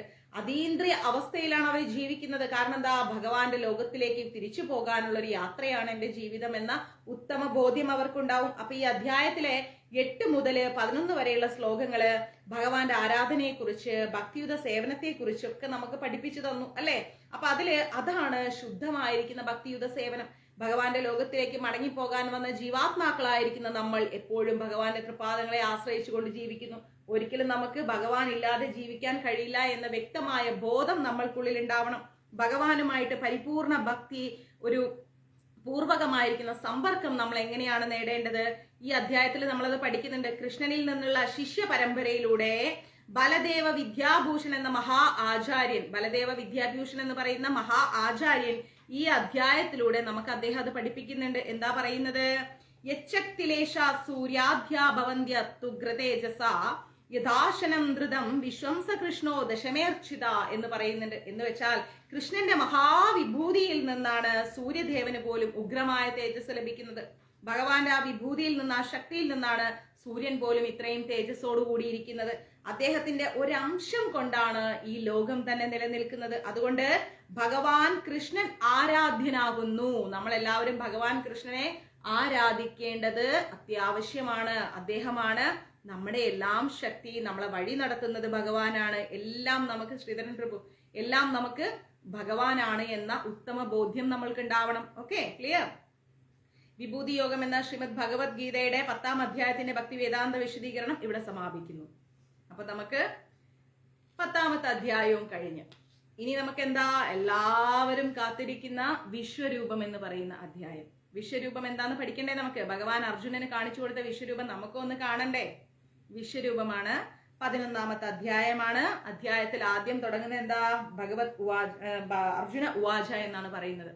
അർജുനൻ പറയുന്നു, മദദ്വനുഗ്രഹായ പരമം ഗുഹ്യം അധ്യാത്മ സംശയം യത്തോക്തം വചസ്തേന മോഹോയം വിഗതോ മമഹ എന്ന് പറയുന്നു. അതില് അർജുനൻ എന്താ പറയുന്നത്?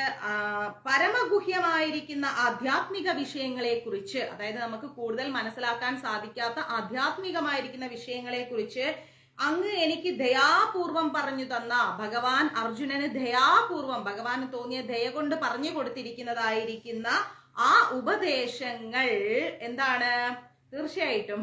അപ്പൊ ആ ഉപദേശങ്ങൾ കേട്ടത് കൊണ്ട് എന്റെ വ്യാമോഹങ്ങളെല്ലാം ഇപ്പൊ തീർന്നിരിക്കുന്നു. അർജുനന് ഒരുപാട് എന്താണ് വ്യാമോഹങ്ങൾ ഉണ്ടായിരുന്നു. നമുക്ക് എല്ലാവർക്കും ഉണ്ട് അല്ലെ? അങ്ങനെയാവണം, ഇങ്ങനെയാവണം, അത് വേണം, ഇത് വേണം, എന്ത് നല്ല നടക്കാത്ത സ്വപ്നങ്ങൾ എന്ന് ഏതോ സിനിമയിൽ പറഞ്ഞതുപോലെ ഒരുപാട് ആഗ്രഹങ്ങളുടെ ഒരു ഭാണ്ഡക്കെട്ടും കൊണ്ടാണ് നമ്മൾ നടക്കുന്നത്. മാക്സിമം എല്ലാവരും ക്ലാസ് ഷെയർ ചെയ്യൂട്ടാ. ക്ലാസ് ഷെയറിങ് വളരെ കുറവാണ്. സമയം നോക്കണ്ട, സമയം ഇനിയുണ്ട് ഉറപ്പായിട്ടും. അപ്പൊ ഇവിടെ എന്താ പറയണെന്ന് വെച്ച് കഴിഞ്ഞാല്, ഞാൻ ഈ കുട്ടി ഫാൻ ഇട്ടു, ആ ഫാനിന് നല്ല ഡസ്റ്റ് വരുന്നു. അയ്യോ, രക്ഷയില്ല. അപ്പോ കുഴപ്പമില്ല,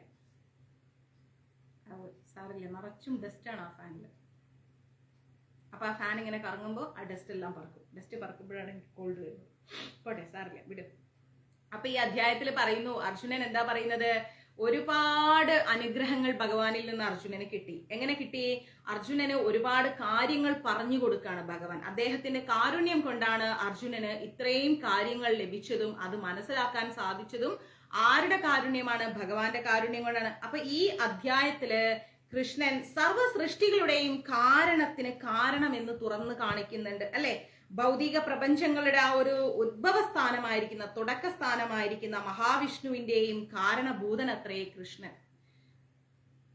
മഹാവിഷ്ണുവിന്റെയും കാരണഭൂതനാണ് ആര്? കൃഷ്ണൻ എന്ന് പറയുന്നത്. അദ്ദേഹം ഒരു അവതാരമല്ല, പിന്നെയോ അവതാരങ്ങൾക്കും അപ്പുറമായിരിക്കുന്ന ഉറവിടമാണ് ഭഗവാൻ കൃഷ്ണൻ എന്ന് പറയുന്നത്. ഈ കാര്യം നമ്മൾ കഴിഞ്ഞ അധ്യായത്തിൽ നന്നായി പഠിച്ചു. കാരണോദകശായിയായ വിഷ്ണു, ഗർഭോദകശായിയായ വിഷ്ണു, ക്ഷീരോദകശായിയായ വിഷ്ണു എന്ന് പറഞ്ഞുകൊണ്ട് നമ്മൾ വേദിക് കോസ്മോളജിയുടെ ഒരു സ്റ്റാർട്ടിങ് നമ്മൾ എടുത്തിട്ടു. അപ്പോ അർജുനനെ സംബന്ധിച്ചിടത്തോളം വ്യാമോഹം തീർന്നെന്നാണ് അദ്ദേഹം പറയുന്നത്. എനിക്ക് ഒരുപാട് അറിയണം എന്നുള്ള ഒരു ആഗ്രഹവും അതും ഇതും ഒക്കെ ആയിട്ടുള്ള വ്യാമോഹങ്ങളെല്ലാം എനിക്ക് തീർന്നു എന്ന് അർജുനൻ പറയുന്നുണ്ട്. അപ്പോ തന്റെ സുഹൃത്തായിരിക്കുന്ന ഒരു സാധാരണ മനുഷ്യൻ എന്ന നിലയിലല്ല, പിന്നെയോ സകലത്തിന്റെയും സ്രോതസ് എന്ന നിലയിലാണ് അദ്ദേഹം ഇപ്പൊ കൃഷ്ണനെ കാണുന്നത്. ഇതുവരെ കൃഷ്ണനെ എങ്ങനെയാ കണ്ടിരിക്കുന്നത്? എന്റെ സുഹൃത്ത്, എന്റെ ഗുരു, എന്റെ ബ്രദർ, അങ്ങനെയൊക്കെ കണ്ടെങ്കിലും ഇപ്പോ കൃഷ്ണനെ കാണുന്നത് എങ്ങനെയാണെന്ന് വെച്ച് കഴിഞ്ഞാല് ഒരു സാധാരണ മനുഷ്യൻ എന്ന നിലയിലല്ല, പിന്നെയോ സകലത്തിന്റെയും സ്രോതസ് എന്ന, എല്ലാത്തിന്റെയും തുടക്കം, സ്റ്റാർട്ടിങ് എന്ന നിലയിലാണ് അർജുനൻ ഇപ്പൊ കൃഷ്ണനെ കാണുന്നത്. ഇതിൽ നിന്ന് നമുക്കത് മനസ്സിലാക്കാൻ സാധിക്കും, അല്ലെ? അർജുനന് ശരിക്കും ബോധോദയം ഉണ്ടായിട്ടുണ്ട്. കൃഷ്ണൻ ആരാണ് എന്ന ഒരു വ്യക്തമായ ബോധോദയം ഇപ്പൊ അർജുനൻ ഉണ്ടായിട്ടുണ്ട്. കൃഷ്ണനെ പോലെ മഹാനായിരിക്കുന്ന ഒരു സുഹൃത്തിനെ ലഭിച്ചതില് ഇപ്പൊ അർജുനൻ വളരെ ഹാപ്പിയാണ്. നമുക്കും ഇതുപോലെ ഒരു സുഹൃത്ത് ഉണ്ടായിരുന്നെങ്കിൽ എന്ന് നമ്മൾ ആലോചിച്ചു പോകും. ആ സുഹൃത്താണ് കൃഷ്ണൻ. ആ കൃഷ്ണനെ നമുക്ക് സുഹൃത്താക്കണമെങ്കിൽ അർജുനൻ എങ്ങനെ കൃഷ്ണനിലേക്ക് അടുത്തോ അതേപോലെ നമ്മുടെ മനസ്സും അടുക്കാൻ ശ്രമിക്കണം. എന്നാൽ താൻ കൃഷ്ണനെ സകലത്തിന്റെയും സ്രോതസ്സായി സ്വീകരിക്കുന്നെങ്കിലും അർജുനൻ ഇവിടെ കൃഷ്ണനെ എല്ലാത്തിന്റെയും തുടക്കമായിട്ട് സ്വീകരിക്കുന്നുണ്ട്. പക്ഷേ മറ്റുള്ളവർ അങ്ങനെ ചെയ്തില്ലെന്ന് അർജുനന് തോന്നുന്നുണ്ട്. ഇനി ചില ആൾക്കാരൊന്നും അങ്ങനെ ചെയ്യില്ല, കൃഷ്ണനെ എല്ലാത്തിന്റെയും ആധാരമായിട്ട് കാണില്ല ചില ആളുകള്. അതുകൊണ്ട് കൃഷ്ണന്റെ ദിവ്യ പ്രഭാവത്തെ എല്ലാവർക്കും ബോധ്യപ്പെടുത്തണം എന്നുള്ള ആ ഒരൊറ്റ ആഗ്രഹം കൊണ്ട്, കൃഷ്ണന്റെ ആ ദിവ്യ പ്രഭാവത്തെ എല്ലാവർക്കും ബോധ്യപ്പെടുത്തണം എന്നുള്ളത് കൊണ്ട് വിശ്വരൂപം കാട്ടിത്തരണമെന്ന് ഈ അധ്യായത്തില് അദ്ദേഹം ഭഗവാനോട് അപേക്ഷിക്കുന്നുണ്ട്. എന്താ ചോദിക്കുന്നത്?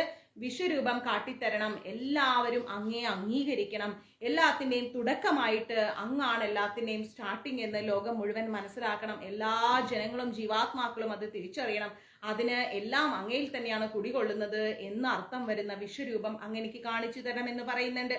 വാസ്തവത്തില് കണ്ടപ്പോ തന്നെ അർജുനൻ ഏതൊരാളും ഭയപ്പെട്ടു പോകുന്നതാണ് വിശ്വരൂപം, അല്ലെ? തുടക്കം തന്നെ എല്ലാവരും കണ്ടു കഴിഞ്ഞാൽ പേടിച്ചു പോകുന്ന ഒരു ഇതാണ് ഭഗവാന്റെ വിശ്വരൂപം എന്ന് പറയുന്നത്. പക്ഷെ കരുണാനിധിയായിരിക്കുന്ന കൃഷ്ണ അത് കാണിച്ചു കൊടുത്ത ശേഷം ആദിപരൂപം കൈക്കൊള്ളുന്നുണ്ട്. ഭഗവാന്റെ വിശ്വരൂപം കാണിച്ചു കൊടുത്തിട്ട് അർജുനൻ പറയുന്നുണ്ട്, ഭഗവാനെ എനിക്കിത് കണ്ടു സഹിക്കാൻ പറ്റുന്നില്ല, എനിക്ക് പേടി വരുന്നു എന്ന് പറയുമ്പോ ഭഗവാൻ അദ്ദേഹത്തിന്റെ ആദിമ രൂപത്തിലേക്ക് പോകുന്നുണ്ട്. തന്റെ ഉപദേശങ്ങളെല്ലാം അർജുനന്റെ നന്മയ്ക്ക് വേണ്ടിയാണെന്ന് കൃഷ്ണൻ പലപ്പോഴും പറഞ്ഞിട്ടുണ്ട്. കൃഷ്ണൻ എത്രത്തോളം ഉപദേശിച്ചിട്ടുണ്ടോ അതെല്ലാം അർജുനന്റെ നന്മയ്ക്ക് വേണ്ടിയാണെന്ന്. അപ്പൊ അർജുനൻ ആ വ്യക്തമായ ബോധമുണ്ട്, എന്താണ്? കൃഷ്ണൻ ഉപദേശിച്ചിരിക്കുന്നതെല്ലാം എന്റെ നന്മയ്ക്ക് വേണ്ടിയാണ്, എനിക്ക് എന്ത് സംഭവിക്കുന്നതെല്ലാം കൃഷ്ണന്റെ അനുഗ്രഹത്താലാണെന്ന് അർജുനൻ തിരിച്ചറിയുന്നുണ്ട്. ദുഃഖം സംഭവിച്ചാലും സുഖം സംഭവിച്ചാലും എല്ലാം അത് കൃഷ്ണന്റെ അനുഗ്രഹം കൊണ്ടാണ്. കൃഷ്ണൻ തന്നെയാണ് സർവ്വ കാരണങ്ങൾക്കും കാരണമെന്ന് പരമാത്മരൂപേണ അദ്ദേഹം എല്ലാവരുടെ ഹൃദയത്തിൽ കുടികൊള്ളുന്നുണ്ടെന്നും അർജുനൻ വിശ്വാസം ഉറപ്പിച്ചു കഴിഞ്ഞു. ആലോചിച്ച് നോക്കണം, പരമാത്മാവിന്റെ രൂപത്തിൽ കൃഷ്ണൻ എല്ലാവരുടെയും ഹൃദയത്തിൽ കുടികൊള്ളുന്നുണ്ട്. എന്റെയും നിങ്ങളുടെ എല്ലാവരുടെയും ഹൃദയത്തിൽ പരമാത്മാവിന്റെ രൂപത്തിൽ കൃഷ്ണൻ കുടികൊള്ളുന്നുണ്ട്. അപ്പോ ഇവിടെ ആ ഒരു വിശ്വരൂപം കണ്ടപ്പോൾ അർജുനൻ വല്ലാതെ ഭയപ്പെട്ടു. പക്ഷെ ഭഗവാൻ ആ ഒരു പഴയ രൂപത്തിലേക്ക് തന്നെ തിരിച്ചു പോകുന്നുണ്ട്. അത്രത്തോളം ബോണ്ടിങ് ഉണ്ട് രണ്ടുപേരും തമ്മിൽ, കൃഷ്ണനും അർജുനനും തമ്മിൽ. ഓക്കെ, ഇനി രണ്ടാമത്തെ ശ്ലോകമാണ്. ഭവഭ്യായാഹി ഭൂതാനാം ശുദ്ധാവിസ്തരേഷവുമായ തത്വകമല പ്രത്താക്ഷ മഹാത്മ്യഭീചാവ്യയം എന്ന് പറയുന്നു. എന്ന് വെച്ചാൽ, അല്ലയോ കമലാക്ഷ, ഭഗവാനെ വിളിക്കുകയാണ് അർജുനൻ, അല്ലയോ കമലാക്ഷ, ജീവജാലങ്ങളുടെ ഉദയാസ്തമങ്ങളെ കുറിച്ച് വിശദമായി ഞാൻ അങ്ങയിൽ നിന്ന് കേട്ട് കഴിഞ്ഞു, അല്ലെ? ജീവജാലങ്ങളെ കുറിച്ചും ഉദയത്തെ കുറിച്ചും അസ്തമയത്തെ കുറിച്ചൊക്കെ അങ്ങയിൽ നിന്ന് എനിക്ക് ഒരുപാട് കേൾക്കാൻ സാധിച്ചു. അങ്ങയുടെ വർണ്ണിച്ചു തീർക്കാനാവാത്ത വൈഭവങ്ങളെ ഞാൻ മനസ്സിലാക്കുകയും ചെയ്തു. അങ്ങയെക്കുറിച്ച് പറയുകയാണെങ്കിൽ, വർണ്ണിക്കുകയാണെങ്കിൽ എനിക്ക് ഒരിക്കലും അത് പൂർണ്ണമാക്കാൻ കഴിയില്ല. അതൊക്കെ ഞാൻ മനസ്സിലാക്കി കഴിഞ്ഞു. സന്തോഷ തികവോടെയാണ് ഇവിടെ അർജുനൻ കൃഷ്ണനെ കമലാക്ഷ എന്ന് അഭിസംബോധന ചെയ്യുന്നത്. സന്തോഷം കൊണ്ടാണ് അഭിസംബോധന ചെയ്യുന്നത്. ആലോചിച്ചു നോക്കുക, അത്രയും ഹാപ്പിനെസ് ഉണ്ട്. കൃഷ്ണന്റെ കണ്ണുകള് താമരപ്പൂവിന്റെ ഇതളുകൾ പോലെയാണ്. കൃഷ്ണന്റെ കണ്ണ് നോക്കുകയാണെങ്കിൽ താമരപ്പൂവിന്റെ ഇതൾ എങ്ങനെയാ ഉണ്ടാവുക, അതുപോലെയാണ് കൃഷ്ണന്റെ കണ്ണുകള്. അപ്പൊ അത്രയും മനോഹാരിത കൃഷ്ണനുണ്ട് എന്ന് നമ്മൾ തിരിച്ചറിയുക. താമരപ്പൂവിനേക്കാൾ മനോഹാരിതയുണ്ട്. അഹം കൃത്സന്യസ്യ ജഗതാ പ്രഭവ പ്രളയസ്ഥ എന്ന് പറയുന്നുണ്ട്. ഈ സമ്പൂർണ്ണ ജഗത്തിന്റെ, അതായത് ഈ ലോകത്തിന്റെ പൂർണ്ണതയില് ആവിർഭാവതിരോഭവങ്ങളുടെ പ്രഭവസ്ഥാനം ഞാൻ തന്നെ. ഈ ഒരു ജഗത്തിന്റെ തുടക്കം എന്താണെന്ന് ചോദിച്ചാൽ അത് ഭഗവാൻ തന്നെയാണ് എന്ന് മുൻ അധ്യായത്തിൽ കൃഷ്ണൻ തന്നെ നമ്മളോട് പറയുന്നുണ്ട്, അല്ലെ? ഭഗവാനിൽ നിന്ന് അർജുനൻ ഇത് വിശദമായി കേൾക്കുന്നുമുണ്ട്. എല്ലാത്തിന്റെയും തുടക്കം ഹേതുഭൂതനെങ്കിലും അവയിൽ നിന്ന് വ്യത്യസ്തനാണ് കൃഷ്ണൻ എന്ന സത്യവും അർജുനൻ മനസ്സിലാക്കി. എല്ലാം തുടങ്ങുന്നത് ഭഗവാനിൽ നിന്നാണ്. പക്ഷെ ആ തുടങ്ങി വെച്ച വസ്തുവിനെ പോലെ ഭൗതികമായിട്ട് അറ്റാച്ച്ഡ് അല്ല ഭഗവാൻ, എല്ലാത്തിൽ നിന്നും ഡിറ്റാച്ച്ഡ് ആണ്. നമ്മളാണെങ്കിലോ ഈ ഭൗതികതയിൽ ഇങ്ങനെ കെട്ടുപണങ്ങി കിടക്കുകയാണ്. അത് ഇത് അത് ഇത് അത് ഇതെന്ന്. പക്ഷെ ഇതൊന്നും ഭഗവാനില്ല. ഭഗവാൻ എല്ലാത്തിൽ നിന്നും പുറത്താണ് നിൽക്കുന്നത്. താൻ സർവ്വവ്യാപിയാണെങ്കിലും എല്ലായിടത്തിലും തന്റെ വ്യക്തിപരമായിരിക്കുന്ന സാന്നിധ്യമില്ലെന്നാണോ 9-ാം അധ്യായത്തിൽ അദ്ദേഹം നമ്മളോട് പറഞ്ഞിരിക്കുന്നത്? ഒരിക്കലുമല്ല. എല്ലാം ഭഗവാനിൽ നിന്ന് തുടങ്ങിയാലും എല്ലാത്തിലും ഭഗവാനുണ്ട്. ഊഹാതീതമായിരിക്കുന്ന ആ ഭഗവത് ഐശ്വര്യത്തെയാണ് അർജുനൻ അറിഞ്ഞിരിക്കുന്നത്. നമ്മളിൽ പലരും ഭഗവാനെ ഊഹാപോഹങ്ങളോടെയാണ് കാണുന്നത്, അല്ലെ? പക്ഷേ ആ ഒരു ചൈതന്യം എന്താണെന്ന് ഇവിടെ കൃഷ്ണൻ ശരിക്ക് അർജുനൻ മനസ്സിലാക്കുന്നുണ്ട്, കൃഷ്ണന്റെ കാര്യങ്ങള്. അപ്പൊ ഇനി 3-ാമത്തെ അധ്യായമാണ്. ഏവമേതദ് യഥാത്വാ ത്വം ആത്മാനാം പരമേശ്വര ദ്രഷ്ടുമിച്ഛാമി തേ രൂപം ഐശ്വര്യം പുരുഷോത്തമ എന്ന് പറയുന്നു. എന്ന് വെച്ചാല്, ഹേ പരമപുരുഷോത്തമ, ഹേ പരംപൊരുളെ, അങ്ങ് തന്നെ സ്വയം പറഞ്ഞതുപോലെ അവിടുത്തെ യഥാർത്ഥമായിരിക്കുന്ന സ്ഥിതിയിൽ ഞാൻ അങ്ങയെ എന്റെ മുന്നിൽ കാണുന്നെങ്കിലും ഈ വിശ്വാവിഷ്കാരത്തിലും എന്താണ്, ഇല്ലില്ല, അത് ശ്വാസതടസ്സമല്ല, എനിക്കിങ്ങനെ ഇറിറ്റേഷൻ ആവുന്ന ആ പൊടിയടിക്കുമ്പോ. കുഴപ്പമില്ല, പക്ഷെ ഇവിടുത്തെ ചൂടിന് നമുക്ക് ഇരിക്കാൻ പറ്റൂല. അപ്പൊ അർജുനൻ എന്ത് പറയുന്നു? ഹേ പരമപുരുഷോത്തമ, ഹേ പരംപൊരുളെ, അങ്ങു തന്നെ സ്വയം പറഞ്ഞതുപോലെ അവിടുത്തെ യഥാർത്ഥമായിരിക്കുന്ന സ്ഥിതിയിൽ, ഭഗവാന്റെ യഥാർത്ഥമായിരിക്കുന്ന സ്ഥിതിയില് ഞാൻ അങ്ങയെ എന്റെ മുമ്പിൽ കാണുന്നുണ്ടെങ്കിൽ കൂടിയും ഈ വിശ്വാവിഷ്കാരത്തിലെങ്ങും, ഈ ലോകത്തിലെങ്ങും അങ്ങ് ഉൾചേർന്ന് നിൽക്കുന്നത് തന്നെയാണെന്ന് എനിക്ക് അറിയാൻ സാധിക്കുന്നുണ്ട്. ഇതിലെല്ലാം, ഈ വിശ്വമായിരിക്കുന്ന ആവിഷ്കാരത്തിൽ, നമസ്തേ മാതാജി, എല്ലാത്തിലും ഭഗവാൻ നിറഞ്ഞു നിൽക്കുന്നുണ്ടെങ്കിലും എന്താണ്, എല്ലാത്തിന്റെ ഉള്ളിലും അങ്ങ് സ്ഥിതി ചെയ്യുന്നു എന്ന് എനിക്ക് കാണാൻ സാധിക്കുന്നുണ്ട്. അങ്ങയുടെ ആ രൂപം എനിക്കൊന്ന് കാണണം എന്ന് ഭഗവാനോട് ആര് പറയുന്നു? അർജുനൻ പറയുന്നു. ഭൗതിക പ്രപഞ്ചത്തിൽ വ്യക്തിപരമായ പ്രാതിനിധ്യമേറ്റ് താൻ ഉൾപ്പൂകിപ്പോയത് കൊണ്ടാണ് പ്രപഞ്ച സൃഷ്ടി സാധ്യമായതും അത് തുടർന്നുകൊണ്ടിരിക്കുന്നതും. അതായത് എല്ലാ ഭൗതികമായിരിക്കുന്ന കാര്യത്തിലും ഭഗവാൻ ഉൾനിറഞ്ഞു നിൽക്കുന്നുണ്ട്. ഭഗവാൻ അത്യധികം അതിലേക്ക് ഇറങ്ങി നിൽക്കുന്നത് കൊണ്ടാണ് ഇത്രയും ഈ പ്രപഞ്ചം നിലനിൽക്കുന്നത്. അർജുനനെ സംബന്ധിച്ചിടത്തോളം അദ്ദേഹം കൃഷ്ണന്റെ എല്ലാ ഒരു പ്രസ്താവനകളിലും പ്രചോദിക്കപ്പെടുന്നുണ്ട്, ഭയങ്കരമായിട്ട് ഇഷ്ടപ്പെടുന്നുണ്ട്. വരും കാലങ്ങളില് കൃഷ്ണനെ ഒരു സാധാരണ മനുഷ്യൻ എന്ന നിലയിൽ മാത്രം കരുതുന്ന കുറച്ച് ജനങ്ങൾ ജനിക്കാനുണ്ട്. അർജുനൻ മനസ്സിലാക്കുന്നു, കുറച്ചു കാലം കഴിയുമ്പോൾ കൃഷ്ണനെ ഒരു സാധാരണ ഓടക്കുഴൽ വിളിച്ച് നടക്കുന്ന ഒരു അമ്പാടി കണ്ണൻ, അല്ലെങ്കിൽ ഒരു ഗോപാലൻ, അല്ലെങ്കിൽ ഇങ്ങനെ ഗോക്കള മേയ്ക്കുന്ന ഒരു വ്യക്തി എന്ന നിലയിൽ ഭഗവാനെ കണ്ടുപോയേക്കാം, വരുന്ന ആളുകൾ കണ്ടുപോയേക്കാം എന്ന് ആ ജനങ്ങളിൽ വിശ്വാസം ഉളവാക്കുന്ന രീതിയിലുള്ള പല കാര്യങ്ങളും അവരുടെ ഉള്ളിൽ വരും. പക്ഷെ ഇതിൽ നിന്നെല്ലാം വ്യത്യസ്തമായി അർജുനൻ ഭഗവാന്റെ വിശ്വരൂപം കാണണമെന്ന് ആഗ്രഹിക്കുന്നുണ്ട്.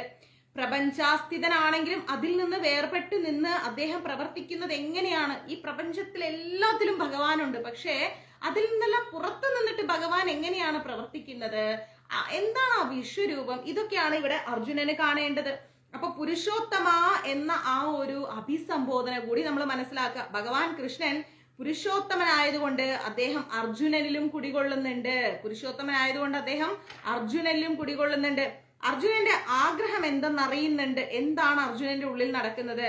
ഭഗവാനെ, കൃഷ്ണന്റെ തന്നെ രൂപത്തിൽ കാണുന്നതിൽ സംതൃപ്തനാണ്. ഭഗവാനെ കൃഷ്ണനായിട്ട് കാണുന്നതിൽ അർജുനൻ ഹാപ്പിയാണ്. പക്ഷേ അർജുനനും വിശ്വരൂപം ദർശിക്കണമെന്നുണ്ട്, വിശേഷമായിട്ടൊരു ആഗ്രഹമുണ്ടെന്ന് കൃഷ്ണൻ അറിയുന്നുണ്ട്. എന്നാൽ മറ്റുള്ളവർക്ക് വിശ്വാസമുണ്ടാക്കാൻ വേണ്ടി അർജുനൻ തന്റെ വിശ്വരൂപം കാണാൻ ആഗ്രഹിക്കുന്നു എന്ന് കൃഷ്ണൻ അറിയാം. എന്തൊക്കെ പറഞ്ഞാലും മറ്റുള്ളവരിൽ കൂടി കൃഷ്ണൻ ഒരു സാധാരണ മനുഷ്യനല്ല എന്ന് ബോധ്യപ്പെടുത്താൻ വേണ്ടി കൃഷ്ണന്റെ വിശ്വരൂപം കാണാൻ ആരാഗ്രഹിക്കുന്നു? അർജുനൻ ആഗ്രഹിക്കുന്നു. ഭാവിയില് അവതാര പുരുഷരെന്ന് നടിക്കുന്ന ചില ആളുകൾ ഉണ്ടാകുമ്പോ മാനദണ്ഡം എന്ന നിലയിലും ഉപയുക്തമാകാമെന്ന് അർജുനൻ ചിന്തിച്ചിരിക്കണം. കാരണം കലിയുഗമാണ് വരുന്നത്. അതിലെന്താണ്, ചില അവതാര പുരുഷന്മാരെന്ന് പറഞ്ഞ് നടിക്കുന്ന ആൾക്കാരൊക്കെ വരുമെന്ന് അർജുനൻ മുൻകൂട്ടി കണ്ടു. അല്ലാതെ തന്റെ വിശ്വാസത്തെ സ്ഥിരീകരിക്കാൻ വേണ്ടി ആയിരുന്നില്ല ഈ വിശ്വരൂപ ദർശനം. വിശ്വരൂപ ദർശനം വന്നു കഴിയുമ്പോൾ നമ്മളെ തലമുറകളിലേക്ക് ഈ വിശ്വരൂപ ദർശനത്തെ കുറിച്ച് വരുമല്ലേ. അപ്പോൾ അർജുനൻ വിചാരിക്കുകയാണ്, ഭാവിയിൽ ഞാൻ തന്നെയാണ് ദൈവം, അല്ലെങ്കിൽ ഞാൻ അവതാര പുരുഷനാണ് എന്ന് പറയുന്ന കുറെ ആളുകൾ വരാനിരിക്കുന്നുണ്ട്. അപ്പൊ ഈ ആളുകൾക്കൊന്നും വിശ്വരൂപ ദർശനം എടുക്കാൻ പറഞ്ഞാൽ അവരെ കൊണ്ട് സാധിക്കുമോ? ഒരിക്കലും സാധിക്കില്ല. ഗോവർദ്ധനഗിരിയുടെ ഒരു പാതി പൊക്കാൻ പറഞ്ഞ ഈ അവതാര പുരുഷന്മാരെ കൊണ്ട് നടക്കില്ല. അപ്പൊ രാത്രി ഒന്ന് പിടിച്ചു നിർത്തുന്ന പറഞ്ഞാൽ ഇവരെ കൊണ്ട് നടക്കുമോ? പിന്നെ ഇവരെന്താണ് അവതാര പുരുഷൻ എന്ന് പറയുന്നത്? ഒരു പരിധിയിൽ കവിഞ്ഞ് അവർക്ക് ഒരു മായാജാലങ്ങളും കാണിക്കാൻ കഴിയില്ല. അപ്പൊ അങ്ങനെയുള്ള വ്യക്തികൾക്ക് മുമ്പിൽ ഈ പറയുന്ന വിശ്വരൂപം കൊണ്ടുപോയി കൊടുക്കണം. അപ്പൊ അവർക്ക് മനസ്സിലാവും ഭഗവാൻ എന്താണ് എന്നുള്ളത്. അതിനു വേണ്ടിയാണ് ഇവിടെ അർജുനൻ വിശ്വരൂപം കാണണമെന്ന് ആഗ്രഹിച്ചത്. ജനങ്ങൾക്ക് ഇതൊരു മുന്നറിയിപ്പാണ്. കൃഷ്ണനാണ് താനെന്ന് അവകാശപ്പെടുന്നവർ ആ വാദത്തിന്റെ യാഥാർത്ഥ്യം തെളിയിക്കാൻ ജനസമക്ഷം വിശ്വരൂപം കാണിക്കാൻ തയ്യാറാകണം. മനസ്സിലായില്ലേ? ജനങ്ങൾക്ക് ഇതൊരു മുന്നറിയിപ്പാണ്. എന്താണ്? വിശ്വരൂപം കാണിച്ചതാ. അപ്പോ നിങ്ങൾ കൃഷ്ണന്റെ അവതാരാന്ന് പറഞ്ഞാൽ നമ്മൾ വിശ്വസിക്കാം എന്നാണ് ഇവിടെ എന്താ പറയുന്നത്, നമ്മൾ മനസ്സിലാക്കേണ്ടത്. ഈ പറയുന്ന ആളുകൾക്കൊന്നും തന്നെ ഒരിക്കലും വിശ്വരൂപ ദർശനം കാണിക്കാൻ കഴിയില്ല. അവർക്ക് അവരുടെ രൂപം തന്നെ കാണിക്കാൻ പറ്റില്ല, അല്ലേ? അപ്പൊ ഇങ്ങനെയുള്ള ആൾ ദൈവങ്ങളൊക്കെ ഭാവിയിൽ വരും എന്നാരും മനസ്സിലാക്കി, അർജുനൻ മനസ്സിലാക്കി. അതുകൊണ്ട് അർജുനൻ പറയുന്നു വിശ്വരൂപ ദർശനം കാണണം എന്ന് പറഞ്ഞിട്ട് ഭഗവാനോട് റിക്വസ്റ്റ് ചെയ്യണം. ഓക്കെ, അപ്പൊ വിശ്വരൂപ ദർശനത്തിന്റെ അടുത്ത ക്ലാസ് നാളെ എടുക്കാം. നാളെ എനിക്ക് ഷൂട്ട് ഉണ്ട്. കൺഫേം ആണോ എന്നറിയില്ല. കൺഫേം ആണെങ്കിൽ നാളെ അന്നദാനമില്ല, ഞാൻ ഷൂട്ടിന് പോകും. വരാൻ ലേറ്റായ ക്ലാസ്സും ഉണ്ടാവില്ല. അയ്യോ ഇന്ന് ക്ലാസ്സിലെ മാതാജി എന്ന് ഓർത്തിരിക്കേണ്ട. അതിനുവേണ്ടി ഷൂട്ട് ഇല്ലാതിരിക്കാൻ ആരും പ്രാർത്ഥിക്കേണ്ട കേട്ടോ. ഷൂട്ട് ഉണ്ടെങ്കിൽ എൻ്റെ കാര്യം മുന്നോട്ട് പോകും. ഓക്കെ, എനിവേ ഷൂട്ടില്ലെങ്കിൽ നാളെ ക്ലാസ് എടുത്തരാം. ഓക്കെ, ഹരേ കൃഷ്ണ. സർവം കൃഷ്ണ അർപ്പണമസ്തു. പ്രഭുപാദ് കി ജയ്, ഗുരു മഹാരാജ് കി ജയ്, രാധാ പവനപുരേഷൻ കി ജയ്. ഓം ശ്രീ മാത്രേ നമഃ. എല്ലാവർക്കും നന്മയുണ്ടാവട്ടെ. ഒരിക്കൽ കൂടി എൻ്റെയും ഗുരുവായൂർ മഞ്ജരീസിന്റെ പേരിൽ ഹൃദയം നിറഞ്ഞ നവരാത്രി ആശംസകൾ. ഹരേ കൃഷ്ണ. അപ്പം മാക്സിമം എല്ലാവരും ക്ലാസ് ഷെയർ ചെയ്യാം. എല്ലാവരിലേക്കും പ്രചരണത്തിന്റെ ഭാഗമായി ഭഗവാന്റെ വിശ്വരൂപ ദർശനവും വിഭൂതി യോഗവും ഭക്തിയോഗവും എല്ലാം എത്തിക്കുക. ഭഗവാന്റെ ഹൃദയത്തിൽ ഒരു സ്ഥാനം നേടുക. ഹരേ കൃഷ്ണ.